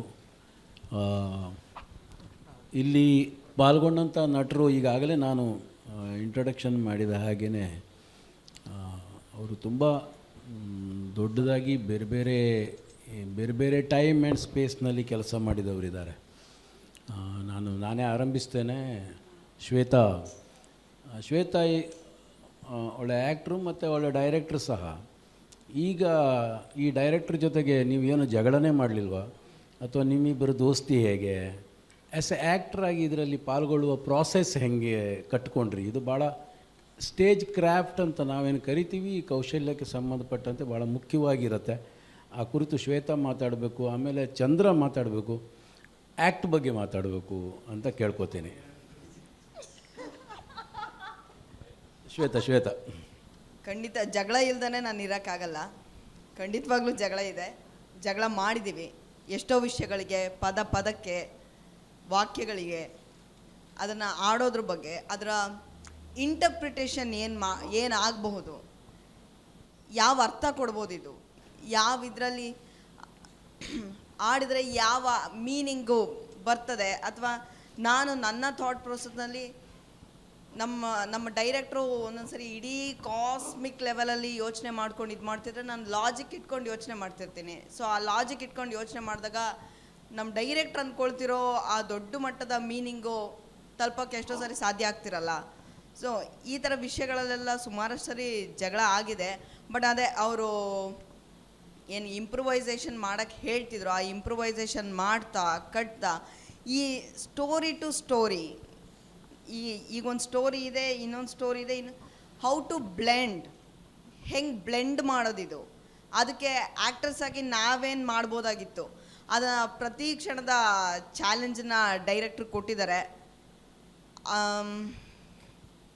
ಆ ಪ್ರೋಸೆಸ್ಸಲ್ಲಿ ನಡೆದಿದೆ, ಇಷ್ಟು ಮಾತ್ರ ಹೇಳ್ತೀನಿ. Thank you. ನಾವು ಅಷ್ಟೊಂದೇನು ಜಗಳಾಡ್ಕೊಂಡಿಲ್ಲ, ನಾವೆಲ್ಲ ಅಂದರೆ ಶೇರ್ ಮಾಡ್ಕೊಂಡಿದ್ವಿ ಎಲ್ಲನೂ ವಿಷಯಗಳ್ನ. ಅಥವಾ ಡೈರೆಕ್ಟ್ರು ಅಥವಾ ಆ್ಯಕ್ಟ್ರು ಅಂತ ತುಂಬ ಡಿಫ್ರೆನ್ಸ್ ಏನು ಮಾಡ್ಕೊಂಡಿಲ್ಲ. ಎಲ್ಲ ಆ್ಯಕ್ಟ್ ಮಾಡ್ತಿದ್ದು, ಇಂಪ್ರೂವೈಸ್ ಮಾಡ್ತಿದ್ದು, ಹಂಗೆ ನಾಟಕ ಕಟ್ಟಿದ್ವಿ. ತೀರಾ ರಿಹರ್ಸಲ್ ಮಾಮೂಲಿ ಇದೆ, ಇದು ಸರಿಯಾಗಲಿಲ್ಲ, ಇದು ಸರಿಯಾಗಿಲ್ಲ, ಆ ಥರದ್ದಿದೆ. ಬಟ್ ತೀರಾ ಜಗಳಾಡ್ಕೊಂಡು ಏನು ಕಟ್ಟಿಲ್ಲ. ಚೆನ್ನಾಗಿ ಊಟ ಮಾಡಿದ್ವಿ ರಿಹರ್ಸಲ್ ಟೈಮಲ್ಲಿ. ಅದು ಬೀಫ್ನೇ ಜಾಸ್ತಿ ತಿಂದ್ವಿ ಮಾಡ್ಕೊಂಡು. ಡೈಲಿ 2 kg ಇದೆ ಬರೋ ಥರನೂ ತಂದು ಮಾಡ್ಕೊಂಡು ತಿಂದಿದ್ವಿ. ರಿಹರ್ಸಲ್ ಚೆನ್ನಾಗಿ ಮಾಡಿದ್ವಿ. ಬಟ್ಟು ಆಗಬೇಕು, ನಮಗೂ ಇದೆ. ಅಂದರೆ ಈ ಫಸ್ಟ್ ಶೋ ಆಗಿರೋದ್ರಿಂದ ಅಷ್ಟು ತಪ್ಪುಗಳಿದೆ, ನಾವು ಮಾಡಿದ್ದು ತಪ್ಪುಗಳಿದೆ. ಅದು ನಿಮಗೆ ಗೊತ್ತಾಯಿಲ್ಲ, ಫಸ್ಟ್ ಟೈಮ್ ನೀವು ನೋಡಿದ್ದೀರಾ. ಸ್ಟೇಜಲ್ಲಿ ಮಾಡುವಾಗ ನಮಗೆ ಅದು ಸುಮಾರು ಹಿಂಗೆ ಆಗಬೇಕು, ಟೆಂಪೋ ಸ್ಲೋ ಆಗ್ತಿದೆ, ಸ್ಪೀಡ್ ಆಗಬೇಕಾಗಿತ್ತು, ಈ ಥರದ್ದೆಲ್ಲ ಇದೆ. ಮುಂದಿನ ಶೋಗಳಿಗೆ ಅದು ಆಗ್ಬೋದು, ನಾವು ಮಾಡ್ತೀವಿ ಅನ್ನೋ ಒಂದು ಭರವಸೆ ನಮಗೂ ಇದೆ, ಅವ್ರಿಗೂ ಇದೆ. ಇಷ್ಟೇ. ರಿಹರ್ಸಲ್ ಅದು ಅದ್ರ ಬಗ್ಗೆ ಅಷ್ಟೊಂದೇನು ನಾವು ಜಾಸ್ತಿ ಫೋಕಸ್ ಮಾಡ್ತಿರಲಿಲ್ಲ. ನಾನು ಮನೆಯಿಂದ ಬರಬೇಕಾದ್ರೆ ಲಕ್ಷ್ಮಣನಿಗೆ ಫೋನ್ ಮಾಡ್ತಿದ್ದೆ, ಅಣ್ಣ ಇವತ್ತೊಂದು 2 kg ತರಲ್ಲ ಬೀಫು ಅಂತ. ಇವ ಲೇ ರಿಹರ್ಸಲ್ ಮಾಡ್ತೀಯ ಏನು ಬರೀ ಬೀಫ್ ತಿನ್ಕೊಂಡಿರ್ತೀಯ ಅಂತ. ಮತ್ತು ಅದಾದಮೇಲೆ ಮತ್ತೆ ಅದು ಕಟ್ ಮಾಡಿದ್ಮೇಲೆ ಆಯ್ತು ತಗೊಂಬ ಇರಲಿ ಬಿಡು ಏನು ಮಾಡೋದು ಅಂತಂತದ್ದು ಹೇಳ್ಬಿಡೋದು. ನನಗೆ ಲಕ್ಷ್ಮಣನಂದು ಪ್ರೋಸೆಸ್ಸು ತುಂಬ ಆ್ಯಕ್ಸೆಸಿಬಲ್ ನನಗೆ. ಅಂದರೆ ನಾನು ಆ್ಯಕ್ಟಿಂಗ್ ಮಾಡೋಕ್ಕೆ ಈ ಯಾವ ಥರ ಅಂತಂದರೆ ನನಗೆ ನಾನು ಮಾತಾಡುವಂಥ ಮಾತುಗಳಾಗಿರಲಿ, ನಾನು ಬೆಳೆದು ಬಂದ ದಾರಿ ಆಗಿರಲಿ, ಅಂದರೆ ನನಗೆ ತುಂಬ ಹತ್ರ ಅಂತ ನನಗೆ ಅನಿಸುತ್ತೆ. ಸೊ ನನಗೆ ತುಂಬ ಈಸಿ ಆಗುತ್ತೆ ನನಗೆ ಲಕ್ಷ್ಮಣನ ಪ್ರೋಸೆಸ್ಸು. ಮತ್ತು ಇನ್ನೊಂದೇನು ಅಂತಂದರೆ, ಈ ಹಿಂದೆ ನನಗೆ ಮೊದಲು ಇಷ್ಟ ಆಗಿದ್ದು ನನ್ನ ನೀನಾಸಮ್ಮಲ್ಲಿ ಕೋರ್ಸಲ್ಲಿದ್ದಾಗ ಸೀನ್ ವರ್ಕ್ ಮಾಡ್ಸೋಕ್ಕೆ ಬಂದಿದ್ದರು. ನನಗೆ ಆಗ ಅಲ್ಲಿ ನನಗೆ ತುಂಬ ಆ್ಯಕ್ಸೆಸಿಬಲ್ ಅಂತ ಅನ್ನಿಸ್ತು. ಅದಾದಮೇಲೆ ದಕ್ಲಕಥ ಬಂದಾದಮೇಲೆ ಇನ್ನೂ ತುಂಬ ನಮ್ಮ ಮಾಡ್ತಿದ್ದೀನಲ್ಲ, ನಾನು ರಿದಮಿಸ್ಟಾಗೆ ಕಾಣಿಸ್ಕೊಂಡಿರೋದು ತುಂಬ ಬೇರೆ ಕಡೆ ಎಲ್ಲ. ನೀನಾಸಮ್ ಕೋರ್ಸ್ ಮುಗ್ದಾದ್ಮೇಲೆ ಆ್ಯಕ್ಟಿಂಗ್ ಮಾಡೋಕ್ಕೆ ಶುರು ಮಾಡಿದೆ. ನನಗದು ಭಾಳ ಇಷ್ಟ ಆಯಿತು. ತುಂಬ ಬೇರೆ ಬೇರೆ ಡೈರೆಕ್ಟರ್ಗಳ ಜೊತೆ ಎಲ್ಲ ಕೆಲಸ ಮಾಡಿದ್ದೀನಿ. ಆದರೆ ಅದು ತುಂಬ ನನಗೆ ಯಾವುದು ಹತ್ತಿರ ಅಲ್ಲ ಅಂತ ಅನ್ನಿಸ್ತಿತ್ತು. ಮತ್ತು ದೊಡ್ಡ ದೊಡ್ಡ ಪದಗಳಾಗಿರಲಿ, ಒಂದೊಂದು 20-30 kg ಒಂದೊಂದು ಪದ ಇರ್ತವೆ, ಅವು ನಮ್ಗೆ ಅರ್ಥ ಆಗಲ್ಲ. ಇಲ್ಲಿ ನನಗೆ ತುಂಬ ಈಸಿ ಅಂತ ಅನ್ನಿಸ್ತಿತ್ತು. ಈ ಪ್ರೋಸೆಸ್ಸು ಲಕ್ಷ್ಮಣನ ಪ್ರೋಸೆಸ್ಸೇ ಒಂದು ತುಂಬ ಡಿಫ್ರೆಂಟು ಬೇರೆಯವ್ರಿಗಿಂತ ಅಂತ ನನಗನ್ಸಿದೆ. ಮೊದಲಿಂದಲೂ ನನಗೆ ಎನ್.ಕೆ. ಹನುಮಂತಯ್ಯ ಗುರುಗಳು. ನಾನು ಡಿಗ್ರಿ ಮಾಡ್ಬೇಕಾದ್ರೆ ತಿಪ್ಟೂರಲ್ಲಿ ಅವ್ರು PU ಕಾಲೇಜ್ ಲೆಕ್ಚರ್ ಆಗಿದ್ದರು. ನಾನು ಮಾತಾಡಿಸ್ತಿದ್ದೆ. ಅವಯ್ಯ ಕವಿ ಅಂತ ಏನೂ ಗೊತ್ತಿಲ್ಲ ನನಗೆ, ಮಾತಾಡ್ತಿದ್ದೆ. ಆಮೇಲೆ ಯಾವತ್ತೋ ಒಂದು ದಿವಸ ನಾನು ಬುಕ್ ರ್ಯಾಕಲ್ಲಿ ನೋಡುವಾಗ ಅಲ್ಲಿ UR ಅನಂತಪುರದ್ದು ಒಂದು ಬುಕ್ಸ್ ಇತ್ತು, ಮುನ್ನುಡಿ ಬರ್ತಿದ್ರು ಅವರು ಚಿತ್ರದ ಬೆನ್ನುಗೆ. ಅವತ್ತು ನೋಡಿದ್ದು ಎನ್.ಕೆ. ಹನುಮಂತಯ್ಯ ಒಬ್ಬ ಕವಿ ಅಂತ ಗೊತ್ತಾಗಿದ್ದು. ಅಲ್ಲಿವರೆಗೂ ನನಗೆ ಗೊತ್ತಿಲ್ಲ. ಅವನ ಜೊತೆ ಮಾತಾಡ್ತಿದ್ದೆ. ಆಮೇಲೆ ಅವ್ರು ಸರ್ ಅಂತ ಗೊತ್ತಾಯಿತು. ಆಮೇಲೆ ಅವಾಗಲಿಂದಲೂ ಅದಾದಮೇಲೆ ನಾನು ಬೇರೆ ಸ್ಕೂಲ್ಗೆ ಹೋದೆ, ಕಲಿಯೋಕ್ಕೆ ಹೋದೆ ಥಿಯೇಟ್ರು. ಅಲ್ಲಿ ಮುಗಿಸಿ ಬಂದಾದಮೇಲೆ ಅವರು 2011ರಲ್ಲಿ ಆ್ಯಕ್ಚುಲಿ ಅವ್ರು ಇರಲಿಲ್ಲ, ಹೋದರು. ಅದಾದಮೇಲೆ ಅವಾಗಲಿಂದಲೂ ಹನುಮಂತಯ್ಯ ಲಕ್ಷ್ಮಣಗೂ ಪರಿಚಯ ಇತ್ತು. ನಾನು ತಿಪ್ಟ್ರಲ್ಲಿ ಇವನು ಎಲ್ಲ ಜೊತೆಲಿದ್ವಿ. ಹನುಮಂತಯ್ಯನ ಏನಾರು ಮಾಡಬೇಕು ಅಂತ ತುಂಬ ದಿನಗಳಿಂದ ಇತ್ತು. ಆಮೇಲೆ ಅವನು ಟ್ರೈ ಮಾಡಿದ್ವು. ಈ ಪದ್ಯಗಳು ಇಟ್ಕೊಂಡು ಒಂದ್ಸಲ ಸ್ಟಾರ್ಟ್ ಮಾಡಿದ್ವಿ. ಇಲ್ಲೇ ಮಂಗಳೂರಲ್ಲೇ ಸ್ಟಾರ್ಟ್ ಮಾಡಿದ್ವು. ಈ ದ್ವೀಪ ನಾಟಕ ಮಾಡ್ಸೋಕ್ಕೆ ಬಂದಾಗ ಇಲ್ಲಿ ಶುರು ಮಾಡಿದ್ವಿ. ಆಮೇಲೆ ಅದು ಪ್ರೋಸೆಸ್ ಆಗಲಿಲ್ಲ 2 ನಾಟಕ ಮಾಡೋಕ್ಕೆ, ಅವಾಗ ಬಿಟ್ಟಿದ್ವಿ. ಕಂಟಿನ್ಯೂಷನ್ ನಾವು ಆ್ಯಕ್ಚುಲಿ ಕಂಪ್ಲೀಟ್ ಮಾಡಿದ್ವಿ ಈ ನಾಟಕದಲ್ಲಿ. 5 ವರ್ಷದ ಹಿಂದೆ ಇದು ಪ್ಲ್ಯಾನ್ ಮಾಡ್ಕೊಂಡು ರಿಹರ್ಸಲು ಮಾಡ್ತಿದ್ದು ಆ್ಯಕ್ಚುಲಿ ನಾವು ಏನೇನೋ ಮಾಡ್ಕೊಂಡು. ಆಮೇಲೆ ಅದು ಆಗಲಿಲ್ಲ. ಅದು ಈಗ ನಾನು 6 ವರ್ಷ ಆಯಿತು ಕನ್ನಡದ ನಾಟಕ ಮಾಡಿ. 2016ರಿಂದ ನಾನು ಕನ್ನಡದಲ್ಲಿ ಯಾವುದೂ ನಾಟಕ ಮಾಡಿಲ್ಲ, ಬರೀ ಬೇರೆ ಬೇರೆ ದೇಶ ಸುತ್ತದ ಇತ್ತು. ಈಗ ಕನ್ನಡ ಮಾಡೋಕ್ಕೆ ಅವಕಾಶ ಸಿಕ್ಕಿದೆ. ಇನ್ನು ಮತ್ತೆ ಹೊಸ್ದಾಗಿ ಕಲಿತೀನಿ. ನಾಟಕ ತುಂಬ ಚೆನ್ನಾಗಿ ಮೂಡಿ ಬಂದಿದೆ. ಮತ್ತು ಆ ನಾಟಕದ ಆಶಯವನ್ನು ನಟರು ಅದರ ಉತ್ತಂಗಕ್ಕೆ ತೆಗೆದುಕೊಂಡು ಹೋಗಿದ್ದೀರಿ. ಅದಕ್ಕೆ ಎಲ್ರಿಗೂ ಧನ್ಯವಾದಗಳು. ಡೌಟ್ ಅಲ್ಲ, ಒಂಚೂರು ಇದು ಎಕ್ಸ್ಪ್ಯಾಂಡ್ ಮಾಡ್ತೀರೇನೋ ಅಂತ ಆ ಬೆತ್ತಲಾಗೋದ್ರ ಬಗ್ಗೆ. ನಟರು ಮೇಡಮ್ ಅವರು ಒಂದು ಸ್ಟೇಟ್ಮೆಂಟ್ ಕೊಟ್ಟರು. ಈ ಜನರನ್ನು ಇವರು ಮುಂದೆ ಬೆತ್ತಲಾಗುವಷ್ಟು ನಾನು ನಂಬಲಾರೆ ಅಂತ ಒಂದು ಸ್ಟೇಟ್ಮೆಂಟ್ ಕೊಟ್ರಿ. ಅದು ಹೆಂಗೆ ಈಗ ಅದನ್ನು ಒಂಚೂರು ಎಕ್ಸ್ಪ್ಯಾಂಡ್ ಮಾಡ್ತೀರಿ? ಹೆಂಗೆ ನಾವು ನಾಟಕ ನೋಡೋಕೆ ಬಂದವರನ್ನು ನಾವು ನಂಬಲ್ಲ, ಅವ್ರ ಮೇಲೂ ನಂಬಿಕೆ ಇರಲ್ಲ ಅಂತಾನೋ, ಅಥವಾ ಜನರಲ್ಲಾಗಿ ಎಲ್ಲರನ್ನ ಸೇರಿಸ್ಕೊಳ್ತಿದ್ದೀರೋ ಅಂತಾನೋ, ಅಥವಾ ನಿಮ್ಮ ಮುಂದೆ ನಾನೇ ಕೂತಿದ್ದಾಗ ನನಗೆ ನೋಡ್ಕೊಂಡು ಹೇಳ್ತಿದ್ದೀರೋ, ಏನು ನನ್ನ ನೋಡ್ಕೊಂಡು ಹೇಳಿದ್ರು ನೀವು? ಸೊ ಈಗ ಇರೋರನ್ನು ನಂಬೋಕ್ಕಾಗಲ್ಲ ಅಂದರೆ ಇನ್ನು ಯಾರನ್ನು ನಂಬೋದು ನಾವು? ಸೊ ಅದನ್ನು ಒಂಚೂರು ನಟರು ಎಕ್ಸ್ಪ್ಯಾಂಡ್ ಮಾಡ್ಬೇಕಾಗಿ ವಿನಂತಿ. ಹೌದು, ಆ ಕ್ಷಣಕ್ಕೆ ನನಗೆ ನಂಬಿಕೆ ಇರಲಿಲ್ಲ, ನಂಬಲಿಲ್ಲ ನಿಮ್ಮನ್ನ. ಆ ಕ್ಷಣಕ್ಕೆ ನನಗೆ ನಂಬಿಕೆ ಹೋಗಿತ್ತು. ಅದು ಸರಿ ಕೇಳಿದ್ದು, ಶಕೀಲ್ ಕೇಳಿದ್ದು ಸರಿ. ಯಾವಾಗಲೂ ನಂಬೋದು ಕಷ್ಟ. ಬೇರೆಯವ್ರನ್ನ ಮನುಷ್ಯರು ನಂಬೋದು, ಬೇರೆ ನಾಯಿ ಒಂದು ನಂಬೋದು, ಮನುಷ್ಯರು ನಂಬೋದು. ಈಗ ನಾನು ಭರತ ನಂಬೋದು ಡೌಟೇ ನನಗೆ, ಯಾರನ್ನ ಯಾವಾಗ ನಂಬೋದು ಗೊತ್ತಾಗಲ್ಲ. ನಮ್ಮ ಮಟ್ಟಿಲಿ ಈ ಥರದ್ದು ಘಟನೆಗಳು ತುಂಬ ನಡೀತಿದ್ದು. ನಮ್ಮ ಮಟ್ಟಿಲಿ ಒಬ್ಳು ಇಂದ್ರಾಣಿ ಅಂತ ಇದ್ಲು, ಇಂದ್ರಾಣಕ್ಕ ಅಂತ. ನಾವು ಇವಾಗಲೂ ಇದ್ದಾಳೆ ಇಂದ್ರಾಣಕ್ಕ. ಅವಾಗ ಕುಡಿತಿದ್ಲು ಇಂದ್ರಾಣಕ್ಕ, ಈಗ ಕುಡಿಯೋದು ಬಿಟ್ಟಿದ್ದಾಳೆ. ಅವಳು ಕುಡಿತಿದ್ಲು, ಆಮೇಲೆ ಅಟ್ಟಿಲಿ ಇರ್ತಿದ್ಲೋ ಇಲ್ವೋ ಗೊತ್ತಿಲ್ಲ. ಎಲ್ಲೋ ಮನೆ ಕಾಣೋಳು, ಅವ್ರು ಅಣ್ಣ ತಮ್ಮದಿರೆಲ್ಲ ಇದ್ರು, ಯಾರೂ ನೋಡ್ಕೊಂತಿರ್ಲಿಲ್ಲ. ಬರ್ತಿದ್ಲು. ಆಮೇಲೆ ಅವಳನ್ನ ಉಪಯೋಗಿಸ್ಕೊಂಡವ್ರು ಬೇರೆ ಬೇರೆ ರೀತಿ ಎಲ್ಲರೂ ಉಪಯೋಗಿಸ್ಕೊಂಡವ್ರು. ಅದು ಎಲ್ಲರೂ ಕಾಣ್ತಿತ್ತು ಕಣ್ಣಿಗೆ. ಅದು ನನಗೆ ಈ ಕಥೆಯಲ್ಲಿ ಅದು ತುಂಬ ರಿಫ್ಲೆಕ್ಟ್ ಆಗ್ತಿತ್ತು. ಅಂದರೆ ಹೆಣ್ಣನ್ನು ನಾವು ಯಾವ ರೀತಿ ನೋಡ್ತೀವಿ ಅಥವಾ ಹೆಂಗೆ ಯೂಸ್ ಮಾಡ್ತಾರೆ, ಏನಾಗುತ್ತೆ ಕಾಣ್ತಿರುತ್ತೆ, ಎಲ್ಲ ಜಗತ್ತಿಗೆ ಗೊತ್ತು ಏನು ಅಂತ. ಬಟ್ ಅದನ್ನು ನೋಡೋ ರೀತಿ ಎಲ್ಲರನ್ನೂ ಹೆಂಗೆ ನಂಬಬೇಕು ಅಂತ ಗೊತ್ತಾಗಲ್ಲ. ಆ ನಂಬಿಕೆ ಮೇಲೆ ನನಗೆ ಡೌಟ್ ಇದೆ. ಅದು ನನ್ನ ಆನ್ಸರ್. ಶಕೀಲ್ ಕಾಂಪ್ಲಿಮೆಂಟ್ ಕೊಟ್ಟಿದ್ದು ದೊಡ್ಡ ಕಾಂಪ್ಲಿಮೆಂಟು, ಥ್ಯಾಂಕ್ ಯು. ಸುಮ್ಮನೆ ಹೇಳ್ತೀನಿ, ಅದರ ರಿಚುವಲ್ ಕಾಂಟೆಕ್ಸ್ಟ್ಗೆ ಆವಾಗಲೇ ಸರ್ ಕೇಳಿದ್ರೆ ಅದನ್ನು ನನಗೆ ಹೇಳೋಕ್ಕೆ ಇಷ್ಟ ಇಲ್ಲ ಪೂರ್ತಿ. ಅದು ಆ ಸೀನ್ ನಡೆಯೋ ಜಾಗ, ಅದು ಕಮ್ಯುನಿಕೇಟ್ ಆಗದೇ ಇರ್ಬೋದು ನಾಟಕದಲ್ಲಿ. ಸೀನ್ ನಡೆಯೋ ಜಾಗ ಒಂದು ಜಾತ್ರೆ, ಅಲ್ಲಿ ಅವಳು ಬೆತ್ತಲಾಗ್ತಾಳೆ. ಇಲ್ಲಿ ಅವಳು ಅದನ್ನು ರೀಪರ್ಫಾರ್ಮ್ ಮಾಡೋಕ್ಕೆ ಇಷ್ಟ ಇಲ್ಲ. ಈ ಪಾತ್ರ ಮಾಡ್ತಿರೋ ಹುಡುಗಿಗೆ ಅದನ್ನು ರೀಪರ್ಫಾರ್ಮ್ ಮಾಡೋಕ್ಕೆ ಇಷ್ಟ ಇಲ್ಲ. ಅಷ್ಟು ಟ್ರಾಮಟೈಸ್ ಆಗಿದ್ದಾಳೆ ಅವಳು. She cannot trust anyone. Traumatise ಆಗಿದ್ದಾಳೆ. ಈ ಫೀಲಿಂಗ್ ಕಮ್ಯುನಿಕೇಟ್ ಆಗಬೇಕು ಅನ್ನೋದು ಐಡಿಯಾ. ಆ್ಯಂಡ್ ನನಗೆ ಇವು ಹೇಳಿದ್ದು ಇಂಟ್ರೆಸ್ಟಿಂಗ್ ಅನಿಸ್ತು. ನೀವು ಆನ್ಸರ್ ಹೇಳಿದ್ರಿ, ನನ್ನ ಬಗ್ಗೆ ನಂಬಿಕೆ ಇಲ್ವಾ ಅಂತ. ಹೌದು, ನಮ್ಮ ಬಗ್ಗೆ ನಂಬಿಕೆ ಇಲ್ಲ ಅಂತಂದರೆ ನಂದು ಏನೋ ಪ್ರಾಬ್ಲಮ್ ಇದೆ ಅಂತ ಅರ್ಥ. ನಾನು ನೋಡೋನಾಗಿ ಅಥವಾ ಲಾರ್ಜರ್ ಇದರಲ್ಲಿ ಅವಳು ಹೇಳ್ತಾಳೆ, ಆಮೇಲೆ ನಾಟಕದಲ್ಲೇ ಬರುತ್ತೆ, ಅವಳು ಕೊಂದಿದ್ದು ಒಂದೇ ಚಿನ್ನದ ಕೊಕ್ಕಿನ ಹದ್ದು, ಸುಮಾರಿದ್ವು ಚಿನ್ನದ ಕೊಕ್ಕಿನ ಹದ್ದು. ಆಮೇಲೆ ಅದು ಯಾವಾಗಲೂ ಕಣ್ಣೆಲ್ಲ ಮೈ ಮೇಲೆ ಇರೋವು ಅಂತೆಲ್ಲ ಹೇಳ್ತಾಳೆ. ಅದು ನಮಗೂ ಕಷ್ಟ ಆಗುತ್ತೆ. ಎಷ್ಟೊಂದು ಸರಿ ಹೆಂಗಾಗ್ಬಿಡುತ್ತೆ ಅಂದರೆ, ನಾವು ಹೊರಗಡೆ ಹೋಗ್ತಿರ್ತೀವಿ, ಎಸ್ಪೆಷಲಿ ಯಾವುದೋ ಹಿಂಗೆ ಒಂದು ಹುಡುಗಿ, ಎಸ್ಪೆಷಲಿ ಹುಡುಗಿ ಹಿಂಗೆ ನೋಡ್ತೀವಿ. ಹಿಂಗೆ ನೋಡಿದ್ರೆ ಅವ್ರೇನಾದರೂ ಒಂಚೂರು ಮುಜುಗರ ಮಾಡ್ಕೊಂಡ್ರೆ ನಾನು ಹೆಂಗೆ ನೋಡಿದೆ ಅಂತ ನನಗೆ ಅನಿಸುತ್ತೆ. ಅದು ಅಂದರೆ ಏನು, ವಾಟ್ ವಾಸ್ ರಾಂಗ್ ಅಂತ ಅಷ್ಟು ಸೆನ್ಸಿಟಿವ್ ಆದ ಇದದು ಗೊತ್ತಿಲ್ಲ. ಆಮೇಲೆ ಅಂಥವರು ಬೆತ್ತಲಾಗೋದು ಹೆಂಗೆ, ಬೆತ್ತಲಾಗೋದು ಅನ್ನೋದಕ್ಕೆ ದೊಡ್ಡ ಇದಿದೆ ಕನ್ನಡದಲ್ಲಿ. ಅಂದರೆ ಕರ್ನಾಟಕದಲ್ಲೇ ಬೆತ್ತಲಾಗೋ ರಿಚುವಲ್ಗಳಿದ್ದಾವೆ, ಇದೆಲ್ಲ ಇದ್ದಾವೆ. ಆ ಬೆತ್ತಲೆ ಬಗ್ಗೆ ಬ್ಯಾನ್ ಮಾಡಿರೋದಕ್ಕೆ ದೊಡ್ಡ ಕೇಸ್ಗಳು ನಡೆದಿದೆ. ಚಂದ್ರಗುತ್ತಿ ಇದು ನಡೆದಿದೆ, ಪ್ರಕರಣ ನಡೆದಿದೆ, DSS ಇಂದ ಬಂದಿದ್ದು. ಅವಳು ಇಲ್ಲಿ ಬಂದು ಆ ಎಲ್ಲ ಹಿನ್ನೆಲೆಯಲ್ಲಿ ಒಬ್ಬಳು ದಲಿತ ಹುಡುಗಿ, ಅವಳು ಆ ಪಾತ್ರ ಬಂದು ನಾನು ಬೆತ್ತಲಾಗಲ್ಲ, ಯಾಕೆಂದರೆ ಇವ್ರು ನಾವು ನಂಬೋಕ್ಕಾಗಲ್ಲ ಅನ್ನೋದಕ್ಕೆ ದೊಡ್ಡ ಹಿಸ್ಟ್ರಿ ಇದೆ ಕಾಂಟೆಕ್ಸ್ಟಲ್ಲಿ. ಬಟ್ ಅದು ಎಷ್ಟು ಮಟ್ಟಿಗೆ ಕಮ್ಯುನಿಕೇಟ್ ಆಗುತ್ತೆ ಅಥವಾ ಕಮ್ಯುನಿಕೇಟ್ ಆಗಿ ಫೇಲ್ ಆಗುತ್ತಾ ಅನ್ನೋದು ನನಗೆ ಗೊತ್ತಿಲ್ಲ. First of all thank you very much for wonderful play. ನನಗೆ ತುಂಬ ಯೋಚನೆ ಮಾಡಿ ಅರ್ಥ ಆಗಿದ್ದು ಒಂದು ಅಂದರೆ, ಲೈಕ್ ಕಾನ್ಫ್ಲಿಕ್ಟ್ ಅಂತ ನೀವು ಕೊನೆಗೆ ಅಂದರೆ, ಟು ರಿಸಾಲ್ವ್ ಕಾನ್ಫ್ಲಿಕ್ಟ್ ಅಂದರೆ ಇರಬಾರ್ದು ಅಂದರೆ there should be equality. But ನೀವು ನೋಡಿದ್ರೆ the life starts with conflict. Millions of sperms compete with each other, they have a conflict, and one sperm conceives with the ovum and life is born. Life a conflict ಇರಬೇಕಾದ್ರೆ, to resolve that conflict, if conflict is not there, there's no any art form. Something disturbed you, you made it play. So how you live in an Ethiopian world that everything is fine, fair, because Buddhas come, Buddhas go, but conflict has not resolved, and revolutionaries never succeeded. So how you interpret in this context? Thank you. Sir, I am not opposing conflict as A natural phenomena. ಒಂದು ಪ್ರಾಕೃತಿಕವಾಗಿ ಸಂಘರ್ಷ ಇರಬೇಕು, ಅದರಿಂದ ಜೀವ ಹುಟ್ಟುತ್ತೆ, ಪ್ರಕೃತಿನಲ್ಲೇ ಸಂಘರ್ಷ ಇದೆ. I am not against that. ಸಹಜವಾಗಿ ಇದ್ದೇ ಇರುತ್ತೆ, ಭೂಮಿ ಮಾಡೋಕ್ಕೆ ಎಲ್ಲದೂ ಇರುತ್ತೆ. ಬಟ್ ಕೆಲವು ಕಾನ್ಫ್ಲಿಕ್ಟ್ಗಳ ಅಗತ್ಯನೇ ಇಲ್ಲ. ಕೆಲವು ಮ್ಯಾನ್ ಮೇಡ್ ಅಥವಾ ಹ್ಯೂಮನ್ ಇದು ಮಾಡಿರುವ, ಆ್ಯಕ್ಚುಲಿ ಮ್ಯಾನ್ ಮೇಡ್ ಅಂತಲೇ ಹೇಳಬೇಕು. ಓಕೆ, ಮ್ಯಾನ್ ಮೇಡ್ ಕಾನ್ಫ್ಲಿಕ್ಟ್ ಇದೆಯಲ್ಲ, ಆ ಕಾನ್ಫ್ಲಿಕ್ಟ್ಗಳು ರಿಸಾಲ್ವ್ ಮಾಡಬಹುದು, ರಿಸಾಲ್ವ್ ಮಾಡೋಕ್ಕೆ ಸಾಧ್ಯ ಇದೆ. We don't want to do it.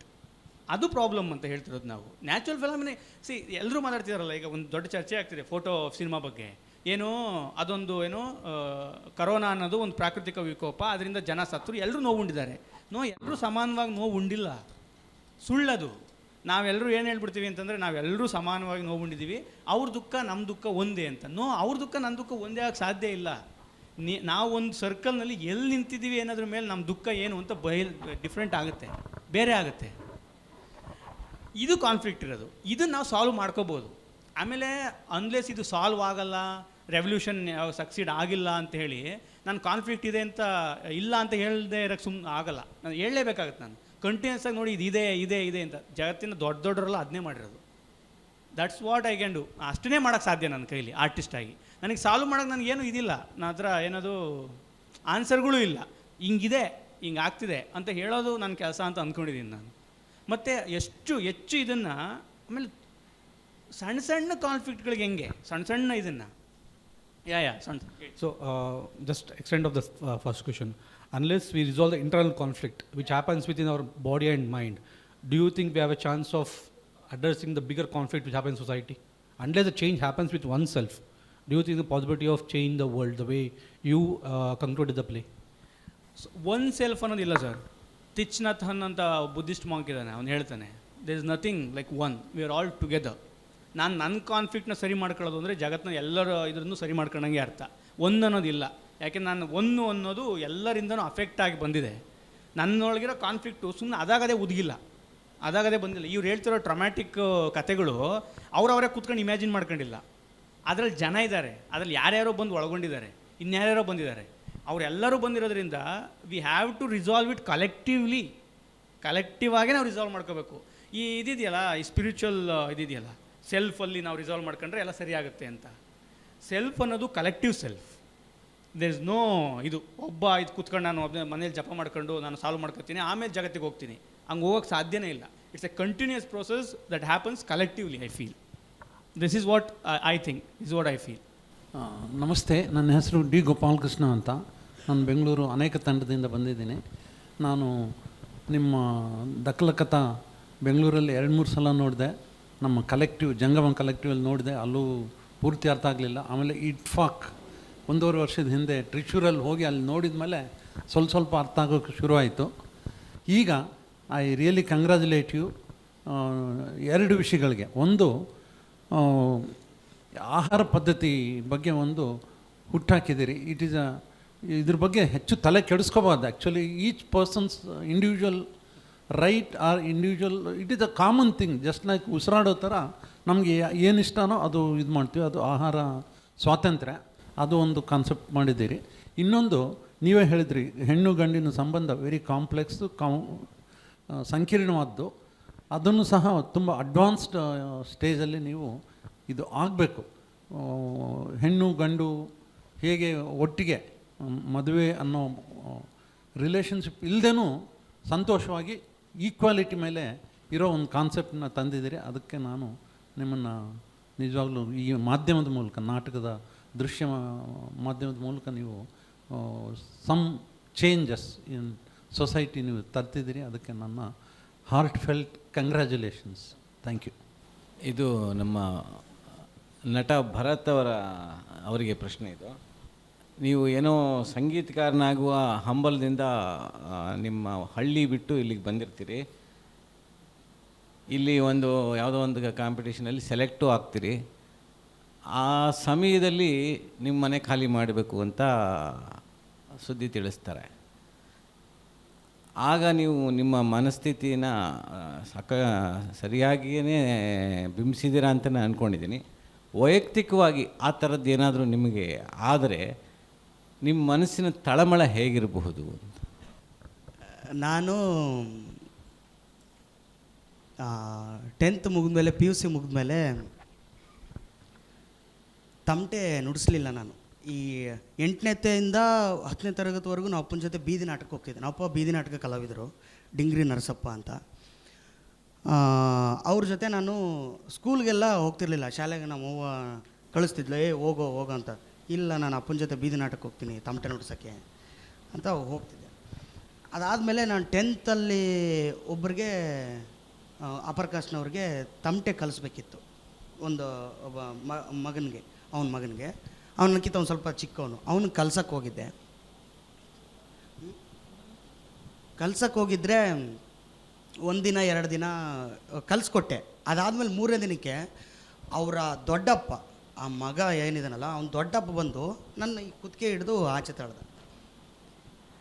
ಏನಕ್ಕೆ ಅಂತ ನನಗೆ ಗೊತ್ತಾಗಲಿಲ್ಲ. ಅಳ್ತಾ ಬಂದೆ ನಾನು. ಅಳ್ತಾ ಬಂದು ಮನೆಗೂ ಹೇಳಿಲ್ಲ, ಇದುವರೆಗೂ ಈಗಲೂ ಹೇಳಿಲ್ಲ. ನಾನು ಅದನ್ನು ಮುಚ್ಚಿಟ್ಟಿದ್ದೀನಿ, ಅದು ಹೇಳಿಲ್ಲ. ಅದಾದಮೇಲೆ ನನಗೆ ಒಂದಿಷ್ಟು ದಿನ ಆದಮೇಲೆ ನನಗೆ ಅರ್ಥ ಆಯಿತು, ಇದು ನನ್ನ ಐಡೆಂಟಿಟಿ, ನನ್ನ ಜಾತಿ ಇಲ್ಲಿ ಮನೆಗೆ ಹೋಗ್ಬಾರ್ದು. ಅವನು ಹೇಳಿದಾನಲ್ಲಿ, ಲೇ ನೀನು ಯಾವನಲ್ಲಿ ನೀನು ನಮ್ಮನೆಗೆ ಬರ್ತೀಯನ್ಲೇ, ನಮ್ಮನ ಒಳಗೆ ಬರ್ತೀಯ ನೀನು, ಅಂತ ಅವ್ರ ದೊಡ್ಡಪ್ಪ ಬಂದು ಆಚೆ ತಳ್ಳಿದ್ದು. ಸೊ ಇದು ಅದಾದಮೇಲೆ ನಾನು ತಮಟೆನ ನುಡಿಸ್ಬಾರ್ದು, ನನಗೆ ಬೇಡ ಇದು, ನಾನು ಯಾಕೆ ನುಡಿಸ್ಲಿ, ಇದರಿಂದ ಇಷ್ಟು ಅವಮಾನ ಇದೆ, ನಾನು ಯಾಕೆ ನುಡಿಸ್ಬೇಕು ಇದನ್ನು ಅಂಥೇಳಿ ನಾನು ತಳ್ಳಿದೆ. ಅದಾದಮೇಲೆ ಧಾರವಾಡಕ್ಕೆ ನಾನು ತಬಲ ಕಲಿಯಕ್ಕೆ ಹೋದೆ ಪ್ರೊಫೆಷ್ನಲ್ಲಾಗಿ 2 ವರ್ಷ. ತಬಲ ಅದೇನು ನನಗೆ ಕಲಿತೆ, ಅದಾದಮೇಲೆ ಅದು ತುಂಬ ಟೆಕ್ನಿಕಲಾಗಿ ಏನೋ ಕಲಿತೆ ಅದು, ಬಟ್ ಆದರೆ ಅದು ತಮಟೆ ಕನೆಕ್ಟ್ ಆಗುವಷ್ಟು ನನಗೆ ಅದು ಕನೆಕ್ಟ್ ಆಗ್ತಿರ್ಲಿಲ್ಲ. ಅದಾದಮೇಲೆ ಬಂದೆ 2 ವರ್ಷ ಪ್ರೊಫೆಷ್ನಲಾಗಿ ಮುಗಿಸ್ಕೊಂಡು ಬಂದಾದಮೇಲೆ ಮತ್ತೆ ನಾವು ಅಪ್ಪನಿಗೆ ಹೇಳಿ, ಇಲ್ಲಪ್ಪ ನಾನು ಇದನ್ನು ಬೇಕು ನನಗೆ, ನಾನು ಹಾಕ್ಕಂತೀನಿ, ನಾನು ಬರ್ತೀನಿ ನಿಮ್ಮ ಜೊತೆ ಅಂತೇಳಿ ಅವ್ರ ಜೊತೆ ಹೋದೆ. ಅವ್ರ ಜೊತೆ ಹೋದಾದ್ಮೇಲೆ ಮತ್ತು ಅದಾದಮೇಲೆ ಥಿಯೇಟ್ರಲ್ಲಿ ಮ್ಯೂಸಿಕ್ ಮಾಡಿದೆ. ಅದಾದಮೇಲೆ ಮತ್ತೆ ಹಾಕ್ಕೊಂಡಿದ್ದೆ ದಕ್ಲಕತ್ತಾಗೆ ಲಕ್ಷ್ಮಣ ಪ್ರೊಡಕ್ಷನ್ಗೆ. ಶ್ವೇತಾ ನಮಸ್ತೆ. ಮೊದಲನೇದಾಗಿ ನೇಹದ ನೇಯ್ಗೆ ಈ ಒಂದು ಟೈಮ್ ಕಾಲ ಅಂತ ಬಂದಾಗ ಪ್ರತಿಯೊಂದನ್ನು ಕೂಡ ತಾನಾಗೆ ಕೂಡಿ ಬರುತ್ತೆ ಅನ್ನೋದಕ್ಕೆ ತುಂಬ ಕುತೂಹಲ ಆಗ್ತಿದೆ. ನಿನ್ನೆ ನಾಟಕ ನೋಡಿದ ಮೇಲೆ ಮತ್ತು ನಿನ್ನೆಯಿಂದ ಬೆಳಗ್ಗೆಯಿಂದನೂ ಕೂಡ ಬೇರೆ ಬೇರೆ ಥರ ಆಲೋಚನೆಗಳು ತಲೆಯಲ್ಲಿ ಬರ್ತಿದೆ. ಡೆಲಿಗೇಟ್ಸ್ಗಳಿಗೆ ಇನ್ಸ್ಟ್ರಕ್ಷನ್ ಕೊಡ್ಬೇಕಾದ್ರೆ ಭಟ್ರು ಹೇಳಿದ್ರು, ನಿಮ್ಗೆ ಯಾವ್ದಾದ್ರು ಒಂದು ಮಾತು ಸಿಗುತ್ತೆ ಪ್ರತಿಯೊಂದರಲ್ಲೂ ಕೂಡ, ಪ್ರತಿಯೊಂದು ಪ್ರಶ್ನೆ ಮಾಡಬೇಕು ಅಂತಿಲ್ಲ ಅಂತ ಹೇಳಿದ್ರು. ನನಗೆ ಅದು ಎರಡನ್ನೂ ಇಟ್ಕೊಂಡು ನಿನ್ನೆ ರಾತ್ರಿಯಿಂದನೂ ಕೂಡ ನಾನು ರಾಹುಲ್ ಜೊತೆ ಅದೇ ಚರ್ಚೆನೇ ಮಾಡ್ತಾಯಿದ್ದೆ. ಯಾವುದನ್ನು ಪ್ರಶ್ನೆ ಅಂತ ಭಾವಿಸ್ಲಿ, ಯಾವುದನ್ನು ಆಲೋಚನೆ ಅಂತ ಭಾವಿಸ್ಲಿ ಅಂತ ಒಂದು ಕಾನ್ಫ್ಲಿಕ್ಟ್ ಇತ್ತು ನನಗೆ. ಅದಾದಮೇಲೆ ಫಸ್ಟು ನಾಟಕದ ಬಗ್ಗೆ ಬರ್ತೀನಿ. ನನ್ನ ಗುರುಗಳು ಶ್ವೇತಕ್ಕ ಮತ್ತು ಲಕ್ಷ್ಮಣನ ನಂಗೆ ತುಂಬ ಇಷ್ಟವಾದ ಪ್ರೋಸೆಸ್ಸಲ್ಲಿ ತೋರಿಸ್ಕೊಂಡವರು. ಈ ನಾಟಕವನ್ನು ಆ ನೇಹದ ನೇಯ್ಗೆ ಅದಕ್ಕೆ ತಕ್ಕಂತೆ ಇರೋದು ಜಂಗಮ ಕಲೆಕ್ಟಿವ್. ಬಿಕಾಸ್ ಅಲ್ಲಿ ನೇಯ್ಗೆ ಆ ಪದದ ಅರ್ಥವಾಗಿ ಪ್ರತಿಯೊಂದನ್ನು ಕೂಡ ನೇಯ್ಗೆ ಅಂತ, ಯಾಕಂದರೆ ಅಲ್ಲೊಬ್ಬ ಡೈರೆಕ್ಟರ್ ಅಂತ ಅಥವಾ ಒಂದು ಯಾವುದೇ ಥರದಲ್ಲಿ ಒಂದು ಭೇದ ಇಲ್ಲದೇ ಎಲ್ಲರೂ ಸೇರಿ ನೇಯ ಅಂತ ಕೆಲಸವನ್ನು ಜಂಗಮ ಕಲೆಕ್ಟಿವ್ ಮಾಡ್ತಾ ಬರ್ತಿದೆ. ಅದು ನಮ್ಮ ಕನ್ನಡ ರಂಗಭೂಮಿಯಲ್ಲಿ ಮತ್ತು ನಮ್ಮ ದೇಶದಾದ್ಯಂತ ಎಲ್ಲ ಕಡೆನೂ ಈಗ ಪ್ರಶಂಸೆಗೊಳಗಾಗ್ತಿದೆ. ತುಂಬ ಒಳ್ಳೆ ಸ್ಟೆಪ್ ಅದು, ಹೆಜ್ಜೆ ಗುರುತು, ತುಂಬ ಒಳ್ಳೆ ಇಂಪ್ಯಾಕ್ಟು. ಯಾಕೆಂದರೆ ರಂಗಭೂಮಿಯಲ್ಲೇ ತೊಡಗಿಸ್ಕೋಬೇಕು ಅಂತ ನಿಂತಿರೋ ನಮ್ಮಗಳಿಗೆ ಅದೊಂದು ಮಾಡೆಲ್ ಅನ್ನೋದಕ್ಕಿಂತ ಹೆಚ್ಚಾಗಿ ನಮಗೊಂದು ಮೋಟಿವೇಶನ್ ಕೆಲಸ ಮಾಡಲಿಕ್ಕೆ ಅಂತ. ನಿನ್ನೆ ನೋಡಿದ ನಾಟಕ ದಕ್ಲಕಥ ನೋಡಿದ್ದೀನಿ. ಅದು ನನ್ನ ಸೇರಿ ಎಲ್ಲರೂ ಕೂಡ ಇಷ್ಟಪಟ್ಟಿದ್ದಾರೆ ಹಲವಾರು ಕಾರಣಗಳಿಗೆ. ನಿನ್ನೆ ನೋಡಿದ ನಾಟಕದಲ್ಲಿ ನನಗೆ ಮೆಟಾಫರು ಅಂದರೆ ಆ ಫಾರ್ಮನ್ನು ಕ್ರಿಯೇಟ್ ಮಾಡೋದ್ರಲ್ಲಿ ಸಾಮ್ಯತೆ ಅವ್ರು ಮಾಡೋ ಪ್ರೊಸೆಸ್ಸಲ್ಲಿ ಬೇರೆ ಬೇರೆ ಥರ ಇದ್ರೂ ಕೂಡ ಕೆಲವೊಂದು ವಿಷಯಗಳು ಸೇಮ್ ಇತ್ತು. ಆದರೆ ಮೆಟಾಫರು ಆ ಹೆಣ್ಣನ್ನು ಒಂದು ಬ್ಲಾಕಿಂಗಲ್ಲಿ ಹೂವು ಮತ್ತು ಆ ತಾಳೆಗರಿ ಮತ್ತು ಆ ಬುಕ್ಸ್ಗಳು ಮತ್ತು ಬುದ್ಧನೊಂದು ಸಣ್ಣದು ಸ್ಟ್ಯಾಚು ಅಂದರೆ ಆ ಗೊಂಬೆದೊಂದು ಸ್ಟ್ಯಾಚು ಮತ್ತು ಇವನೊಬ್ಬ ಆ ರೂಮಲ್ಲಿ ಏನೇನು ಇರಬೇಕು ಅನ್ನೋದು ಮೆಟಾಫರ್ ಇಟ್ಟಿದ್ದನ್ನು ಸ್ಟ್ಯಾಂಡಪ್ ಕಾಮಿಡಿನ ಆಗಬೇಕು ಅನ್ನೋದು ಒಂದು ವೀಡಿಯೋ ಕ್ರಿಯೇಟ್ ಮಾಡೋಕ್ಕೆ ಅದು ಒಂದು LED ಲೈಟು. ಈ ಕಡೆ ಬಾಬ್ ಮಾರ್ಲೆಗೆ ಅವ್ನಿಗೆ ಏನು ಇಡಬೇಕು ಅಂತ ಗೊತ್ತಿರಲ್ಲ. ಮೋಸ್ಟ್ಲಿ ನಾನು ಅದನ್ನು ಗಾಂಜದ ಎಲೆ ಅಂತ ಅಂದ್ಕೊಂಡೆ. ನಾನು ಆಮೇಲೆ ಗೊತ್ತಾಯ್ತು ತಾಳೆಗರಿ ಇದಕ್ಕೆ ಈ ಕಾರಣಕ್ಕೆ ಅಂತ ಅನ್ನಿಸ್ತ ಮೇಲೆ. ಯಾಕೆಂದರೆ ಬಾಬ್ ಮಾರ್ಲೆಗೆ ಏನು ಇಡಬೇಕಿತ್ತಲ್ಲಿ, ಫೋಟೋ ಒಂದು ಮಾತ್ರ ಇತ್ತಲ್ಲಿ. ಮೋಸ್ಟ್ಲಿ ಈ ಥರದ್ದು ಒಂದೊಂದು ಮೆಟಾಫರ್ ಇಟ್ಟಿದ್ದಾರೆ ಅಂತ ಅಂದ್ಕೊಂಡೆ. ತಾಳೆಗರಿ ಇಲ್ಲ, ಅದು ಚೆನ್ನಾಗಿತ್ತು. ಅದು ಟೆಕ್ನಿಕಲ್ ಥಿಂಗಾಗಿ. ಮತ್ತು ವಿಷಯಗಳಲ್ಲಿ ಆ ಒಂದು ಕಮ್ಯುನಿಟಿಯ ವಿಷಯಗಳು ಯಾವುದನ್ನು ಕತ್ತಲೆ ಮತ್ತು ಮಿಂಚು ಹುಳ. ಕತ್ತಲೆ ಅನ್ನೋದು ಪರ್ಮನೆಂಟ್, ಅದು ಜಾಸ್ತಿ ಹೊತ್ತಿರೋಂಥದ್ದು. ಮಿಂಚು ಹುಳದ್ದು ಅದರ ಬೆಳಕನ್ನು ಸೂಸೋದು ರಾತ್ರಿ ಹೊತ್ತಲ್ಲಿ ಮಾತ್ರ, ಅಂದರೆ ಕಡಿಮೆ ಡ್ಯೂರೇಷನ್ನು. ಅಂದರೆ ಅದು ಲೈಫಲ್ಲಿ ಜಾಸ್ತಿ ಡ್ಯೂರೇಷನ್ ಅನ್ನೋದು ಕತ್ತಲೆ. ಆ ಕಮ್ಯುನಿಟಿಗಳಿಗಿರೋದು ಅದು. ಅವ್ರ ಬೆಳಕನ್ನು ಒಂದು ನಾಟಕದ ಮುಖಾಂತರ ಅಥವಾ ಒಂದು ಕಲೆ ಮುಖಾಂತರ ಒಂದು ಯಾವುದೋ ಒಂದು ಅಭಿವ್ಯಕ್ತವನ್ನು ಮಾಡಬೇಕು ಅಂತಂದರೆ ಇರೋ ಮೀಡಿಯಾ ತುಂಬ ಕಡಿಮೆ ಆ ಕಮ್ಯುನಿಟಿಗಳಿಗೆ. ಸೊ ಆ ಒಂದು ಡಿಸೈನ್ನ ಕಟ್ಟಿರೋದು ತುಂಬ ಚೆನ್ನಾಗಿದೆ. ಆಮೇಲೆ ಟೆಕ್ನಿಕಲ್ ಥಿಂಕಿಗಿಂತ ಹೆಚ್ಚಾಗಿ ನಾನು ಅದನ್ನು ತುಂಬ ಬೇರೆ ಥರ ಅದನ್ನು ಇದು ಮಾಡ್ಬೋದು. ಬಟ್ ಇದರಲ್ಲಿ ನನಗೆ ಒಂದು ನಾಟಕವನ್ನು ಅಥವಾ ಒಂದು ವಿಷಯವನ್ನು ಹೇಳಬೇಕು ಅಂತಂದಾಗ, ಯಾಕಂದರೆ ರಂಗಭೂಮಿನೇ ತುಂಬ ಸ್ಟ್ರಾಂಗೆಸ್ಟ್ ಮೀಡಿಯಮ್. ಅದರಲ್ಲೂ ಈ ಥರ ವಿಷಯಗಳನ್ನ ಹೇಳಬೇಕು ಅಂದಾಗ ಯಾರಿಗೆ ಹೇಳಬೇಕು, ಹೇಗೆ ಹೇಳಬೇಕು, ಇದನ್ನು ಯಾರಿಗೆ ರೀಚ್ ಆಗುತ್ತೆ. ಈಗ ತುಂಬ ಜನ ನಿನ್ನೆಯಿಂದನೂ ಕೂಡ ಬೀಫ್ ಅನ್ನೋದೇ ಮ್ಯಾಟ್ರ್ ಆಗ್ತಿದೆ. ಯಾಕಂದರೆ ನಾವು ಪರ್ವ ನಾಟಕ ಮಾಡಬೇಕಾದ್ರೂ ಕೂಡ ಭೀಮನಿಗೆ ದನದ ಮಾಂಸ ತುಂಬ ಇಷ್ಟ, ಸಿಕ್ಕಾಪಟ್ಟೆ ದನದ ಮಾಂಸ ತಿಂತಿದ್ದ ಅವನು. ಅದರಲ್ಲೂ ಕೂಡ ಪರ್ವದಲ್ಲಿ ತುಂಬ ಋಷಿಮುನಿಗಳೆಲ್ಲ ಅವ್ರು ಬೇರೆ ಬೇರೆ ಮನೆಗೆ ಹೋದಾಗ ಅವ್ರ ಗೆಸ್ಟ್ ಅಪಿರಿಯನ್ಸ್ ಬಂತು ಅಂದರೆ ನಮ್ಮ ಕಡೆ ಹೆಂಗೆ ಶರ್ಬಾತ್ ಕೊಡ್ತೀವಾಗ ಅವರು ಆ ಥರ ಎಳೆ ಕರೋಣ ಕುಯ್ತಿದ್ದಾರಂತೆ. ಅದು ವೇದಗಳಲ್ಲಿ ಉಪನಿಷತ್ತಲ್ಲಿ ಸುಮಾರು ಕಡೆ ಎಲ್ಲ ಮೆನ್ಷನ್ ಆಗಿದೆ. ಹೌದು. ಮತ್ತು ಈ ಕಾಲಘಟ್ಟದಲ್ಲಿ ನಾವು ಹೇಳಬೇಕಾದ್ರೆ, ಬಿಕಾಸ್ NK ಹನುಮಂತಯ್ಯ ಅವರು ಪದ್ಯ ಬರೆದಾಗ ಆ ಒಂದು ಪೀರಿಯಡಲ್ಲಿ ಏನಾಗ್ತಿತ್ತು ಅನ್ನೋದನ್ನು ಒಂದು ಪದ್ಯ ರೂಪಕ್ಕೆ ಬರೆದ್ರು. ಅಂದರೆ ಆ ಟೈಮಲ್ಲಿ ಯಾರ್ಯಾರು ಕ್ರಾಂತಿಗೀತೆಗಳನ್ನು ಬರೆದ್ರು ಅಥವಾ ಯಾವ ವಿಷಯದ ಬಗ್ಗೆ ಬರೆದ್ರು ಅನ್ನೋದನ್ನು ಹೇಳಿಕೊಟ್ಟಿದ್ರು ಆ ಟೈಮಲ್ಲಿ.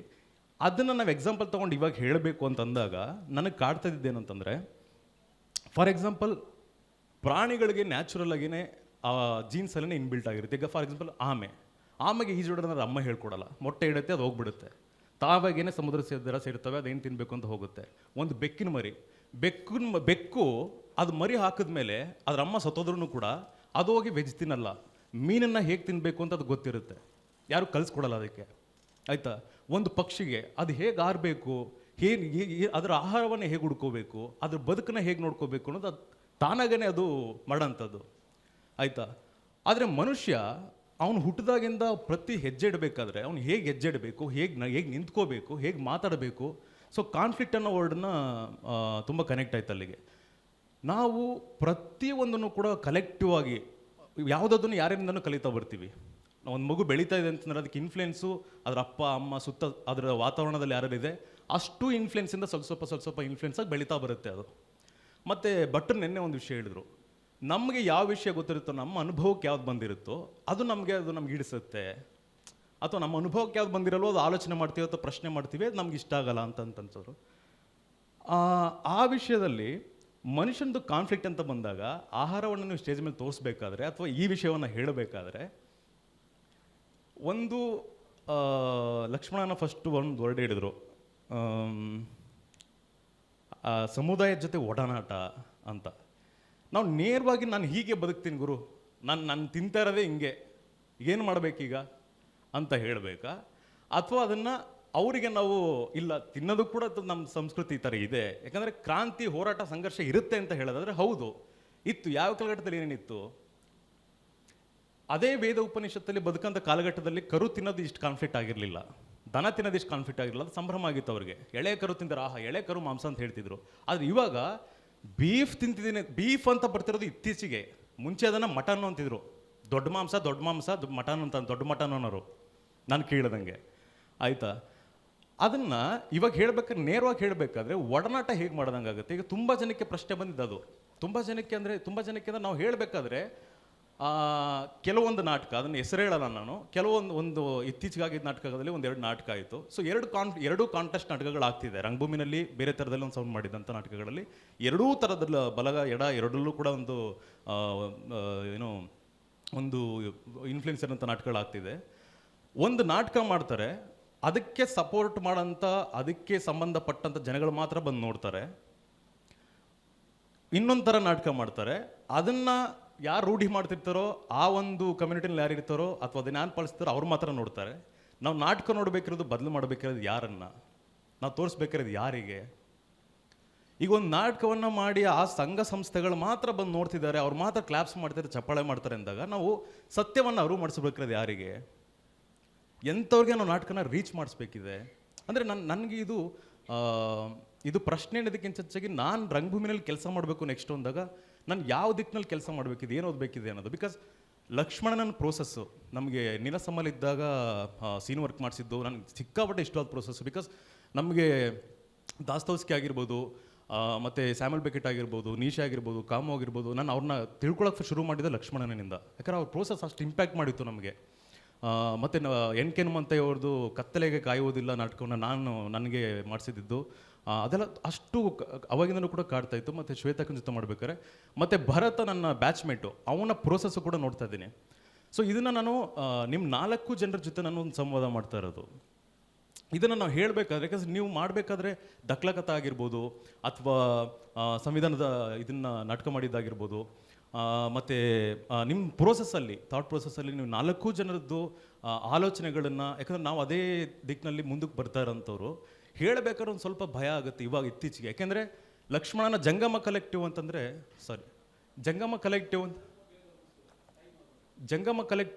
ಇವಾಗ ಅದನ್ನೊಂದು ಮಾಡೆಲ್ ಇರ್ತಾರೆ.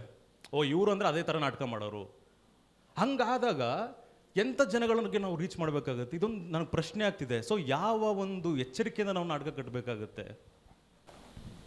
ಕನ್ಸರ್ನ್ ಗೊತ್ತಾಯಿತು. ಜಂಗಮ ಕಲೆಕ್ಟಿವ್ ಈಗ ಒಂದು ಬ್ರ್ಯಾಂಡ್ ಆಗಿದೆ ಅಂತಂದರೆ ಒಂದು ಏನು ಥರದಕ್ಕೆ ಟೈಪ್ ಅಲ್ಲ, ಏನಾದರೂ ಪದ ಪರ್ಟಿಕ್ಯುಲರ್ ಐಕಾನ್ ಅಲ್ಲ ಸರ್, ಪರ್ಟಿಕ್ಯುಲರ್ ಪದ ಇದೆ. ಲೇಬಲ್ ಆಗಿರೋದು ಈಗಲ್ಲ, 2000 ವರ್ಷಗಳ ಹಿಂದೆ. 2000 ವರ್ಷಗಳ ಹಿಂದೆ ಲೇಬಲ್ ಆಗಿರೋದು. ಯಾಕೆ ಅಂತಂದರೆ 2000 ವರ್ಷಗಳ ಹಿಂದೆನೂ ಇದೇ ಇತ್ತು. ಆಮೇಲೆ ಲೇಬಲ್ ಆಗುತ್ತೆ ಅಂತ ಹೇಳಿ ಊರು ಕೇರಿ ಅಥವಾ ಊರು ಕೇರಿ ಅನ್ನೋದು ಕೇರಿಯವರು ಮಾಡಿರೋದಲ್ಲ ಬರೀ. ಸೊ ನಾವು ಯಾರಿಗೆ ತೋರಿಸ್ಬೇಕು ಅನ್ನೋದನ್ನ ಎಲ್ಲರಿಗೂ ತೋರಿಸ್ಬೇಕು ಅಂತಲೇ ಈ ನಾಟಕ ಮಾಡಿರೋದು. ಎಲ್ಲರಿಗೂ ತೋರಿಸ್ಬೇಕು ಅಂದರೆ ಈ ನಾಟಕ ಮಾಡ್ತಿರೋದು, ಎಲ್ಲರತ್ರನೇ ತಗೊಂಡೋಗ್ತಿರೋದು. ಬಟ್ ಇದು ನನಗೆ ತಗೊಳಕ್ಕಾಗ್ತಿಲ್ಲ ಅಂತಂದಾಗ ಬೇಸಿಕಲಿ ಈ ನಾಟಕಗಳ ಮೂಲಕ we are forcing you to check yourself. ನಿಮ್ಮನ್ನು ಫೋರ್ಸ್ ಮಾಡ್ತಿದ್ದೀವಿ ಬೇಸಿಕಲಿ. ಚೆಕ್ ಮಾಡ್ಕೊಳ್ಳಿ ಅಂತ ನಾವು ಮಾಡ್ಕೋತಿರ್ತೀವಿ ಅದನ್ನು ತುಂಬ. ಆಮೇಲೆ ಎಲ್ಲರಿಗೂ ಇಷ್ಟ ಆಗೋ ಥರ ಅಥವಾ ಇಲ್ಲ ನಾವು ಒಂದು ಮಧ್ಯದಲ್ಲಿ ನಿಂತ್ಕೊಂಡು ಹಂಗಾಗಕ್ಕೆ ಸಾಧ್ಯನೇ ಇಲ್ಲ. I was always there. ಆಮೇಲೆ ನಾನು ಕ್ರಾಂತಿಕಾರಿಯಾಗಿ ಬೀಫ್ ಕತೆ ಹೇಳ್ತಿಲ್ಲ, ನಮ್ಮ ಮನೇಲಿ ತಿಂತಿದ್ವಿ, ನನ್ನ ಕತೆ ಆರಾಮಾಗಿ ಹೇಳ್ತೀನಿ ನಾನು. ಇಟ್ಸ್ ಅಷ್ಟು ಸಹಜ ಅದು ಕಾನ್ಫ್ಲಿಕ್ಟ್ ಆಗಿರೋದು. ಆಮೇಲೆ ದೊಡ್ಡ ಮಾಂಸ ಅಂತಲೂ ಯಾಕಂತಿದ್ರು ಅಂತಂದರೆ ದನ ಮಾಂಸ ಅಂತ ಹೇಳಿದರೆ ಶೇಮು ಅಂತ, ಮುಚ್ಚಿಡಕ್ಕೆ 10 ನಂಬರ್ ಅನ್ನೋರು, ದೊಡ್ಡ ಮಾಂಸ ಅನ್ನೋರು, ಮುಚ್ಚಿಡಕ್ಕೆ. ಇಡೀ ನಾಟಕ ಇರೋದು ಕನ್ಸೀಲಿಂಗ್. ಯಾಕೆ ಮುಚ್ಚಿಡಬೇಕು? ನೀನು ಮುಚ್ಚಿಡಲ್ಲ. ಮುಚ್ಚಿಡೋರು ಎಲ್ಲರೂ ಕೆಳಜಾತಿಯವರಾಗಿರ್ತಾರೆ ಗಮನಿಸಿ. ಮೇಲ್ಜಾತಿಯವರೆಲ್ಲ ಆರಾಮಾಗಿ ಹೇಳ್ಕೊತಾರೆ. ಫಸ್ಟ್ ಹೇಳ್ತಾರೆ ನಾನು ವೆಜ್ಜು ಅಂತ ಆರಾಮಾಗಿ ಹೇಳ್ತಾರೆ. ಆಯಿತಾ? ನಾನು ಯಾವ ನೋಡಿ, ಯಾರಿಗಾದ್ರೂ ನೀವು ಅಪಕಾಸ್ಟ್ ಆಗಿದ್ರೆ ನೀವು ಯಾವ ಜಾತಿ? ಬ್ರಾಹ್ಮಣ ಪಟ್ ಅಂತ ಹೇಳ್ತಾರೆ. ನೀವು ಯಾರು ಪ್ರಶ್ನೆ ಕೇಳಿದ್ರೆ ನೀನು ಯಾವ ಜಾತಿ ಅಂತ ಕೆಳಜಾತಿಯವ್ರನ್ನ ಕೇಳಿದ್ರೆ ಒಂದು ಸೈಲೆನ್ಸ್ ಕ್ರಿಯೇಟ್ ಆಗುತ್ತೆ. ಮುಸಲ್ಮಾನ್ ಕೇಳಿದ್ರೆ ಒಂದು ಸೈಲೆನ್ಸ್ ಕ್ರಿಯೇಟ್ ಆಗುತ್ತೆ. ಅದು ಪ್ರಾಬ್ಲಮ್. ಕಾನ್ಫ್ಲಿಕ್ಟ್ ಇರೋದು ಸೈಲೆನ್ಸ್. ಹಾಂ, ಸೊ ಆ ಸೈಲೆನ್ಸನ್ನು ಬ್ರೇಕ್ ಮಾಡಬೇಕು ಅಂತ ಮಾಡ್ತಿರೋದು ನಾವು. Talk about it. ಬೀಫ್ ಬಗ್ಗೆ ಮಾತಾಡ್ಕೊಳ್ಳಿ, ನನಗೆ ಸಂಬಂಧ ಇಲ್ಲ ಅದು. ಅದಕ್ಕೆ ಒಂದು ಲಾಸ್ಟ್ ಕೊನೆಯದು ಒಂದು ಆ್ಯಡ್ ಮಾಡಿಬಿಡ್ತೀನಿ. ನೇಹದ ನೇಯಿಗೆ ಮೆಟಾಫರ್ ಆಗಿ ನಿಮಗೆ ನಿರ್ದಿಗಂತ ಫೆಲೋಶಿಪ್ನ ಕೊಟ್ಟಿದೆ. ನೇಹದ ನೇಯಿಗೆ ಅಂತ ಒಂದು ಫೆಸ್ಟಿವಲ್ನ ಮಾಡ್ತಾಯಿದೆ ನಿರ್ದಿಗಂತ. ಮತ್ತು ಬಸವಣ್ಣ, ಅಂಬೇಡ್ಕರ್, ವಿವೇಕಾನಂದ ಅವರನ್ನು ಇನ್ಸ್ಟಾಲೇಷನ್ ಮಾಡಿದ್ದಾರೆ. ಮತ್ತು ಇಲ್ಲಿ ಬೇರೆ ಬೇರೆ ರಂಗಭೂಮಿಯಲ್ಲಿ ಬೇರೆ ಬೇರೆ ಆಯಾಮದಲ್ಲಿ ಕೆಲಸ ಮಾಡುವಂಥ ತುಂಬ ಜನ ಬಂದಿದ್ದಾರೆ. ಅದಕ್ಕೆ ತಕ್ಕಂತೆ ಈಗ ನೇಹದ ನೇಯಿಗೆ ಅಂತಂದರೆ ನಾವು ನೇಯ ಕೆಲಸ ಮಾಡಬೇಕಿದೆಯಾ ಅಥವಾ ಬರೀ ಕ್ರಾಂತಿ ಮಾತ್ರ ಕೂಗಬೇಕಿದೆಯಾ ನಾವು? ಅಲ್ಲಪ್ಪ, ನೇಯಿಗೆ ಅನ್ನೋದು ಬರೀ ಏನು ಸಮಾಧಾನವಾಗಿ ಪ್ರೀತಿಯಾಗಿ ಬಾ ಕೂತ್ಕೊಂಡು ಮಾತಾಡೋಣ ಅಂತ ಆಗಲ್ಲ. ನಾವು ಫ್ರೆಂಡ್ಸಾಗಿ ಜಗಳ ಮಾಡಲ್ವಾ? We do. ಅಲ್ಲಣ್ಣ, ಇದನ್ನು ಒಂದು ಕಡೆ ಆಸ್ಕರ್ ವೈಲ್ಡು ಅದೇ ಹೇಳೋದು, ನಾವು ಜನಗಳನ್ನು ಕ್ರಾಂತಿ ಪ್ರಚೋದಿಸೋದಲ್ಲ ನಾಟಕ, ಅದನ್ನು ಥಿಂಕಿಂಗ್ ಮಾಡೋ ಥರ ಮಾಡೋದು ಅಂತ ಹೇಳಿದ್ರು. ಆಲೋಚನೆ ಮಾಡೋ ಥರ ಮಾಡಬೇಕು. Not provoking. I don't think. ಅಲ್ಲ, ನಾನು ಮಾಂಸ ತಿನ್ನೋದು ಯಾಕೆ ಯಾರನ್ನ ಪ್ರವೋಕ್ ಮಾಡಬೇಕು? ಇಲ್ಲ, ಅಂದರೆ ನೀವು ಮಾಡಿದ ನಾಟಕ ನೆನ್ನೆ ಆ ಥರದ್ದು ಆಗಿದೆ ಅಂತ ಅನ್ನಿಸ್ತು ನನಗೆ. ಯಾಕಂದರೆ ಅಭಿಷೇಕ್ ಆ ಮಾತು ಕೇಳ್ತಿರ್ಲಿಲ್ಲ. ನೀವು ಮಾಡಿದ್ದು ನನಗೆ ಗೋಮಾತೆನ ಇದು ಮಾಡ್ದಂಗೆ ಆಗ್ತಿದೆ ಅಂತ ಅಂತಿರ್ಲಿಲ್ಲ. ಅಂದರೆ ಅವ್ರ ಮನಸ್ಥಿತಿ ಆಪೋಸ್ ಮಾಡೋ ಥರ ಇರಬಾರ್ದು. ಅಂದರೆ ಹೇಳೋ ವಿಷಯಗಳನ್ನು ಅದು ಎಸ್ಕೇಪಿಂಗು. ಆಮೇಲೆ ನೋಡಿ, ಮೈತ್ರಿ ಫ್ರೆಟರ್ನಿಟಿ ಅಂತ ಒಂದಿದೆ. ನಾವು ನೇಹದ ನೇಯಿಗೆ ಅಲ್ಲಿಂದನೇ ಬಂದಿರೋದು ಅಂತ ಬರ್ದಿದ್ದಾರೆ ನೇಹ. ಅದನ್ನು ನಾವು ಸಾಧಿಸ್ಕೊಳ್ಳೋಕ್ಕೆ ನಮಗಿರೋ ಅಡೆತಡೆಗಳ ಬಗ್ಗೆ ಮಾತಾಡ್ತಿದ್ದೀವಿ ನಾವು. ಅವನಿಗೆ ಯಾರು ನಿಮ್ಮ ಹೆಸರೇನು? ನೀವು ಹೇಳಿದ್ರೆ ಪ್ರಶ್ನೆ ಕೇಳಿದ್ರು ಮೊದಲು ಬೀಫ್ ಬಗ್ಗೆ. ಅಭಿಷೇಕಿಗೆ ಆ ಪ್ರಶ್ನೆ ಯಾಕೆ ಬರ್ತಿದೆ ಅಂತಂದರೆ ಇನ್ಯಾರೋ ಅವರು ಇದೇ ಇದರಲ್ಲಿ ಅದು ತಪ್ಪು ಅಂತ ಹೇಳ್ತಿದ್ದಾರೆ, ನಾವು ಸರಿ ಅಂತ ಹೇಳ್ತಿದ್ದೀವಿ. ದೆರ್ ಈಸ್ ಎ ಕಾನ್ಫ್ಲಿಕ್ಟ್ನ ನಾವು ಎನ್ಕೌಂಟ್ರ್ ಮಾಡದೆ ಹೋದರೆ ಫ್ರೆಂಡ್ಶಿಪ್ ಆಗಲ್ಲ. ನಾವು ಮುನ್ಸ್ಕೊಂಡು ಮಾಡ್ತಿರ್ತೀವಿ ಅಷ್ಟೇ. ಕಾನ್ಫ್ಲಿಕ್ಟ್ನ ಎನ್ಕೌಂಟ್ರ್ ಮಾಡಬೇಕು. ಎಲ್ಲ ಸರಿ ಇದೆ ಅಂತ ಹೇಳೋಕ್ಕಾಗಲ್ಲ. ಆಮೇಲೆ ಎಲ್ಲ ಸರಿ ಇದೆ ಅಂತ ಹೇಳೋಕ್ಕಾಗಲ್ಲ. ಒಂದು ಅದ್ರ ಮಧ್ಯದಲ್ಲಿ ನಿಂತು ಇಲ್ಲ ನೀನು ಹಿಂಗೆ ಮಾಡು ಹಿಂಗಿದ್ರೂ ಸರಿ ಹಂಗಿದ್ರೂ ಸರಿ ಅಂತಲೂ ಹೇಳೋಕ್ಕಾಗಲ್ಲ. ನಾನು ಹೇಳ್ತಿರೋದು ಸಿಂಪ್ಲಿ ನೋಡಿ, very being of my self. ನಾನು ತಿನ್ನೋದು, ನಾನು ನಿಂತ್ಕೊಳ್ಳೋದು, ನಾನು ಬಟ್ಟೆ ಹಾಕೋಣೋದು ಯಾರನ್ನೋ ಪ್ರವೋಕ್ ಮಾಡ್ತಿದೆ ಅಂತಂದರೆ ಇಟ್ಸ್ ನಾಟ್ ಮೈ ಪ್ರಾಬ್ಲಮ್. ನಾನು ಖಂಡಿತ ಅಲ್ಲ. ಇಲ್ಲ, ಒಂದು ಖುಷಿ ವಿಚಾರ ಏನು ಅಂತಂದರೆ ಇಷ್ಟು ಆಲೋಚನೆಗಳನ್ನ ಹುಟ್ಟಾಕಿರ್ತದಕ್ಕೆ ನಿಮ್ಮ ತಂಡಕ್ಕೆ ಧನ್ಯವಾದಗಳು. ಆಮೇಲೆ it's not just for my self, ಅಂದರೆ ನನಗೋ ಅಥವಾ ಈ ತಂಡಕ್ಕೋ ಅಲ್ಲ, ಎಲ್ರಿಗೂ. ಹಾಯ್, ನಿನ್ನೆ ನಾಟಕ ಚೆನ್ನಾಗಾಯಿತು, ಕಂಗ್ರ್ಯಾಚುಲೇಷನ್ಸ್. ನಾಟಕ ಶುರುವಾಗೋಕ್ಕೂ ಮುಂಚೆ ಮನೆ ಬೇಕಾಗಿದೆ ಅಂತ ಒಬ್ಬರು ಓಡಾಡ್ತಾನೆ ಇದ್ರು, ಬಂದು ನನ್ನ ಹತ್ರ ಎಲ್ಲ ಕೇಳ್ಕೊಂಡು ಹೋದ್ರು ಮನೆ ಬೇಕಾ ಅಕ್ಕ ಅಂತ. ನಾವು ಅಂದರೆ ಬೆಂಗಳೂರಿಗೆ ಹೊಸದಾಗಿ ಬಂದಾಗ ಮನೆ ಇಲ್ದಲೇ ಯಾರ್ಯಾರು ಮನೇಲೂ ಉಳ್ಕೊಂಡ್ಬಿಟ್ಟಿದ್ವಿ. ನೀವು ಇಲ್ಲೇನು ಶ್ವೇತಾ ಮತ್ತು ಅವರಿಬ್ಬರು ಒಟ್ಟಿಗೆ ಉಳ್ಕೊಂಡಿದ್ರು ನಿನ್ನೆ ನಾಟಕದಲ್ಲಿ, ಹಾಗೆ ನಾನು 2 ಹುಡುಗರ ಜೊತೆ ಉಳ್ಕೊಂಡಿದ್ದೆ ಬೆಂಗಳೂರಿಗೆ ಬಂದು ಹೊಸದ್ರಲ್ಲಿ. ಸೊ ಒಂದು ಸಣ್ಣ ಮನೆ, ಒಂದು 1 BHK ಮನೇಲಿ. ಅಲ್ಲಿ ಅಂಥ ಏನು ಪ್ರೈವೇಸಿ ಇರಲಿಲ್ಲ, ಆದರೂ ಬೇರೆ ದಾರಿ ಇರಲಿಲ್ಲ ನಮಗೆ. ಎಲ್ಲಿ ಉಳ್ಕೋಬೇಕು, ಸ್ವತಂತ್ರವಾಗಿರೋಕ್ಕೆ ಅಷ್ಟು ಏನು ಆಗಲಿಲ್ಲ ನನಗೆ. ಅದಾದಮೇಲೆ ಅಲ್ಲಿಂದನೂ ಹೊರಗೆ ಬರಬೇಕಾಯ್ತು ಯಾವುದೋ ಒಂದು ಟೈಮಿಗೆ. ಆಮೇಲೆ ಬಿಡಿ, ಅದು ಈಗ ನಾನು ಆರಾಮಾಗಿ ಒಬ್ಬಳೇ ಇರ್ಬೋದು, ಅದು ಸೆಕೆಂಡರಿ. ಸೊ ನಂಬಿಕೆ ಅವ್ರ ಮೇಲೆ ಇತ್ತೋ ಇಲ್ವೋ ನನಗೆ ಗೊತ್ತಿಲ್ಲ, ಅವ್ರ ಮೇಲೆ ಇತ್ತೋ ಇಲ್ವೋ ಗೊತ್ತಿಲ್ಲ, ನನಗೆ ನನ್ನ ಮೇಲೆ ನಂಬಿಕೆ ಇತ್ತು, ನಾನು ಅವ್ರ ಜೊತೆ ಇರ್ಬೋದು ಅಂತ, ಹಾಗಾಗಿದ್ದೆ. ಆಮೇಲೆ ಬೆತ್ತಲಾಗೋದ್ರ ಬಗ್ಗೆ ಮಾತಾಡಿದರು. ನಂಬಿಕೆ ಇದೆ ಅನ್ನೋ ಕಾರಣಕ್ಕೆ ಬೆತ್ತಲಾಗೋದು ಅಥವಾ ಇಲ್ಲ ಅನ್ನೋ ಕಾರಣಕ್ಕೆ ಬೆತ್ತಲಾಗದೇ ಇರೋದು, ಇದೆಲ್ಲ ಅದಷ್ಟು ಸುಲಭದ ಮಾತಲ್ಲ ಅಂತ. ಬೆತ್ತಲಾಗೋದು ಅನ್ನೋದು ಅದು ಸುಲಭ ಅಲ್ಲ, ಅದನ್ನು ಮಾತಾಡೋಕ್ಕೂ ಆಗಲ್ಲ, ಅದನ್ನು ನೀವು ತೋರ್ಸೋಕ್ಕೂ ಆಗಲ್ಲ. ನೀವು ಹೇಳಿದ ಲೆಕ್ಕದಲ್ಲಿ ನೆನ್ನೆ ಅವಳು ನಿಜವಾಗ್ಲೂ ಬೆತ್ತಲಾಗಬೇಕಿತ್ತಾ, ಯಾಕೆ ಬೆತ್ತಲಾಗಲಿಲ್ಲ ಅಂತ ಕೇಳೋಕ್ಕಾಗಲ್ಲ, ಹಂಗಾಗಲ್ಲ, ಅದು ಕಷ್ಟ. ಆಮೇಲೆ ಈ ಮಿಂಚುಳ ಮತ್ತು ಈ ಟಿ ವಿ ನೋಡೋದು ಇದೆಲ್ಲ ನಾವು ಭಾಳ ಮಾಡಿಬಿಟ್ಟಿದ್ದೀವಿ ನಮ್ಮೂರಲ್ಲೂ. ಕಾಡೊಳಗೆ ಮನೆ ಇದ್ದಿದ್ದರಿಂದ ಮಿಂಚುಳ ಹಿಡಿಯೋದು, ಜೀರುಂಡೆ ಹಿಡಿಯೋದು, ಆಮೇಲೆ ಇನ್ನೊಬ್ರ ಮನೆಗೆ ಟಿ ವಿ ನೋಡೋಕ್ಕೆ ಹೋಗೋದು, ಅವ್ರು ಇಲ್ದಾಗ ಅವ್ರ ಮನೆ ಒಳಗೆಲ್ಲ ಓಡಾಡೋದು, ಇದೆಲ್ಲ ಆಗೋಗಿದೆ. ಹಂಗಾಗಿ ಭಾಳ ಹತ್ತಿರ ಆಯಿತು ನನಗೆ ನಾಟಕ. ಇನ್ನು ಮರಿಯಮ್ಮನ ನಾನು ಎಕ್ಸ್ಪೆಕ್ಟ್ ಮಾಡ್ತಾ ಇದ್ದೆ ಸ್ಟೇಜಿಗೆ ಬರ್ತಾಳೆ ಅಂತ. ಅವಳು ಯಾಕೆ ಬರಲಿಲ್ಲ, ಆಮೇಲೆ ಅವಳ ಧ್ವನಿನೂ ಅಷ್ಟಾಗಿ ನನಗೆ ರೀಚ್ ಆಗಲಿಲ್ಲ. ಅವಳು ಹೊರಗಡೆ ಇದ್ದರೂ ಕೂಡ ಅದಾಗಲಿಲ್ಲ. ಅದೊಂದು ಕೊನೆಗೆ ಬಂದರೂ ಕೂಡ ಅವಳು ಕಾಣಿಸ್ಕೊಳ್ಳಿಲ್ಲ, ಸ್ಟೇಜಿಗೆ ಬಂದರೂ ಕೂಡ ಅವಳ ಧ್ವನಿ ನಮ್ಮನ್ನು ರೀಚ್ ಆಗಲಿಲ್ಲ. ಅದೊಂದು ಬೇಜಾರಾಯಿತು ನನಗೆ ಆ್ಯಕ್ಚುಲಿ. ಆಮೇಲೆ ಟೆಕ್ನಿಕಲಾಗಿ ತುಂಬ ನಾಟಕ ಬೆಳಿಬೇಕು ಇನ್ನೂ, ಅಂದರೆ ಇವಾಗಿನ್ನೂ ಗೊತ್ತಾಗುತ್ತೆ. ಫಸ್ಟ್ ಶೋ ನಿಮಗೆ ಅದು ಇಳ್ದಿಲ್ಲ ನಾಟಕ. ಆಮೇಲೆ ಚಂದ್ರಣ್ಣ ಫಸ್ಟಿಗೆ ಹಾಡಬೇಕಾದ್ರೆ ಬೀಟ್ ತಪ್ಪೋದು, ಇದೆಲ್ಲ ನಮಗೆ ಆ್ಯಕ್ಟ್ರಾಗಿ ನಾನು ಗಮನಿಸಿರೋದ್ರಿಂದ ಇನ್ನೂ ಪ್ರಾಕ್ಟೀಸ್ ಬೇಕು ಅಂತ ಅನ್ನಿಸ್ತು. ಇನ್ನಷ್ಟು ಪ್ರಾಕ್ಟೀಸ್ ಆದರೆ ನಾಟಕ ತುಂಬ ಇನ್ನೂ ಚೆನ್ನಾಗಿ ರೀಚ್ ಆಗುತ್ತೆ. All the best. ಮರಿಯಮ್ಮ ಮಾಡ್ತಾರೆ, ಮರಿಯಮ್ಮ ಶ್ವೇತಾ ಮಾಡೋ ರೋಲ್ ಮಾಡ್ತಾರೆ. ಈ ಶೋನಲ್ಲಿ ಮಾಡಿಲ್ಲ, ಮತ್ತು ಮುಂದಿನ ಶೋನಲ್ಲಿ ಇವರು ಮಾಡ್ತಾರೆ, ಅವರು ಮಾಡ್ತಾರೆ. ಮರಿಯಮ್ಮ ಮತ್ತು ಇವರಿಬ್ಬರೂ ಇಟ್ಕೊಂಡೆ ನಾಟಕ ಡೆವಲಪ್ ಮಾಡಿತ್ತು, ಹಂಗಾಗಿ ಅವ್ರ ಹೆಸರು ಇದೆ. ಲಾಸ್ಟ್ ಒಂದು ಪ್ರಶ್ನೆ ಹೇಳಿ ಸರ್, ನಾನು ಹಿಂಗೆ ಕೇಳಿಸ್ಕೊತೀನಿ, ಅಲ್ಲ ಆನ್ಸರ್ ಮಾಡ್ತೀನಿ. ಈ ನಾಟಕ ಕಟ್ಟುವಂಥ ಸಂದರ್ಭದಲ್ಲಿ ನೀವು ಕಂಡುಕೊಂಡಂಥ ಸವಾಲುಗಳು ಏನು ಅನ್ನುವಂಥದ್ದು ನೇರ ಪ್ರಶ್ನೆ. ನನ್ನ ಹೆಸರು ರಾಮಾಂಜಿ, ನಾನು ಉಡುಪಿಯಿಂದ ಬಂದಿದ್ದೇನೆ. ಒಂದೇ ಒಂದು ತಿಂಗಳಲ್ಲಿ ನಾಟಕ ಮಾಡಿ ಅಂತ ಹೇಳಿದರು. ಅದು ಟೈಮು ನಮಗೆ ಹಾಕೊಂಡು ಫುಲ್ಲು ಗುದಿತಾಯಿತು, ಬರೀಬೇಕಿತ್ತು, ಮತ್ತು ಭಾಳ ಪ್ರೆಷರ್. ಎರಡೆರಡು ನಾಟಕ ಮಾಡ್ತಿದ್ವಿ ನಾವು. ಅದು ಟೈಮ್ ಒಂದು, ಮತ್ತು ಈ ಟೈಮು ಬೇಸಿಕಲಿ ಟೈಮ್ ಸಿಕ್ಕಾಬಿಟ್ಟೆ ಪ್ರಾಕ್ಟಿಕಲ್ಲಾಗಿ. ಅದ್ರ ಜೊತೆಗೆ ಎಲ್ಲ ಟೆಕ್ಸ್ಟ್ಗಳಿಗೆ ಒಂದು ಕಾಮನ್ ಥ್ರೆಡ್ ಹೆಂಗೆ ಹುಡ್ಕೊಳ್ಳೋದು, ಒಂದು ಲೇಯರ್ನ ಒಂದು ಥ್ರೆಡನ್ನು ಹೆಂಗೆ ಹುಡ್ಕೊಳ್ಳೋದು ಅನ್ನೋದು ಆಗಿತ್ತು. ಮತ್ತು ಅದೆಲ್ಲವೂ ಈ ಆ್ಯಕ್ಟ್ಗಳಲ್ಲಿ ಎಕ್ಸ್ಪ್ರೆಸ್ ಆಗಬೇಕಲ್ಲ. ನಾನೇನೋ ಅಂದ್ಕೊಂಬಿಡ್ತೀನಿ ಬರಿಬೇಕಾದ್ರೆ ಅಥವಾ ಇದು ಮಾಡಬೇಕಾದ್ರೆ, ಇವ್ರ ಎಕ್ಸ್ಪ್ರೆಷನಲ್ಲಿ ಎಕ್ಸ್ಪ್ರೆಸ್ ಆಗಬೇಕು. ಅದು ಹೆಂಗಾಗಬೇಕು ಅನ್ನೋದು ಕೂಡ ನಮಗೆ ಸಿಕ್ಕಾಪಟ್ಟೆ ಸವಾಲಿತ್ತು. ಮತ್ತು ಟೆಕ್ನಿಕಲ್ಲಾಗಿ ಕೆಲವೊಂದು ಇಮ್ಯಾಜಿನರಿ ಮಾಡಿಬಿಡ್ತೀವಿ. ರಂಗದ ಮೇಲೆ ಬರೋಕ್ಕೆ ಭಾಳ ಫಿಸಿಕಲ್ಲಾಗಿ ಏನೋ ಬೇಕು, ಅದನ್ನು ಮೂರ್ತವಾಗಿ ಕಾಣಿಸ್ಬೇಕಲ್ಲ, ಅಮೂರ್ತವಾಗಿ ಏನೋ ಇಮ್ಯಾಜಿನ್ ಮಾಡ್ಕೋತೀವಿ. ಅದಕ್ಕೆ ಸಣ್ಣಪಟ್ಟು ಸಿಕ್ಕಾಪಟ್ಟೆ ಅದು ಅದೇ ಆ ಪ್ರೋಸೆಸ್ನೇ ಇನ್ನೊಂದು ಮಾತಾಡಬೇಕು. ಥ್ಯಾಂಕ್ ಯು ಈ ಪ್ರಶ್ನೆ. Welcome sir. ಇಷ್ಟು ಹೊತ್ತು ನಾಟಕದ ಚರ್ಚೆಯಲ್ಲಿ ಪಾಲ್ಗೊಂಡಂಥ ನಾಟಕದ ನಿರ್ದೇಶಕರಾದ ಲಕ್ಷ್ಮಣ್ KP ಅವರಿಗೆ ಹಾಗೂ ಜಂಗಮ ಕಲೆಕ್ಟಿವ್ನ ಶ್ವೇತಾರಾಣಿ ಅವರಿಗೆ, ಭರತ್ ಬಿಂಗ್ರಿ ಅವರಿಗೆ ಹಾಗೂ ಚಂದ್ರಣ್ಣ ಅವರಿಗೆ ಧನ್ಯವಾದಗಳು. ಹಾಗೆ ಇಷ್ಟು ಹೊತ್ತು ಪ್ರಶ್ನೆಗಳ ಮೂಲಕ ಚಂದವಾಗಿ ಈ ಚರ್ಚೆಯನ್ನು ನಡೆಸಿಕೊಟ್ಟಂಥ ಎಲ್ಲ ಡೆಲಿಗೇಟ್ಸ್ಗೆ ಮತ್ತು ಪ್ರೇಕ್ಷಕರಿಗೆ ಮತ್ತೊಮ್ಮೆ ಧನ್ಯವಾದಗಳು.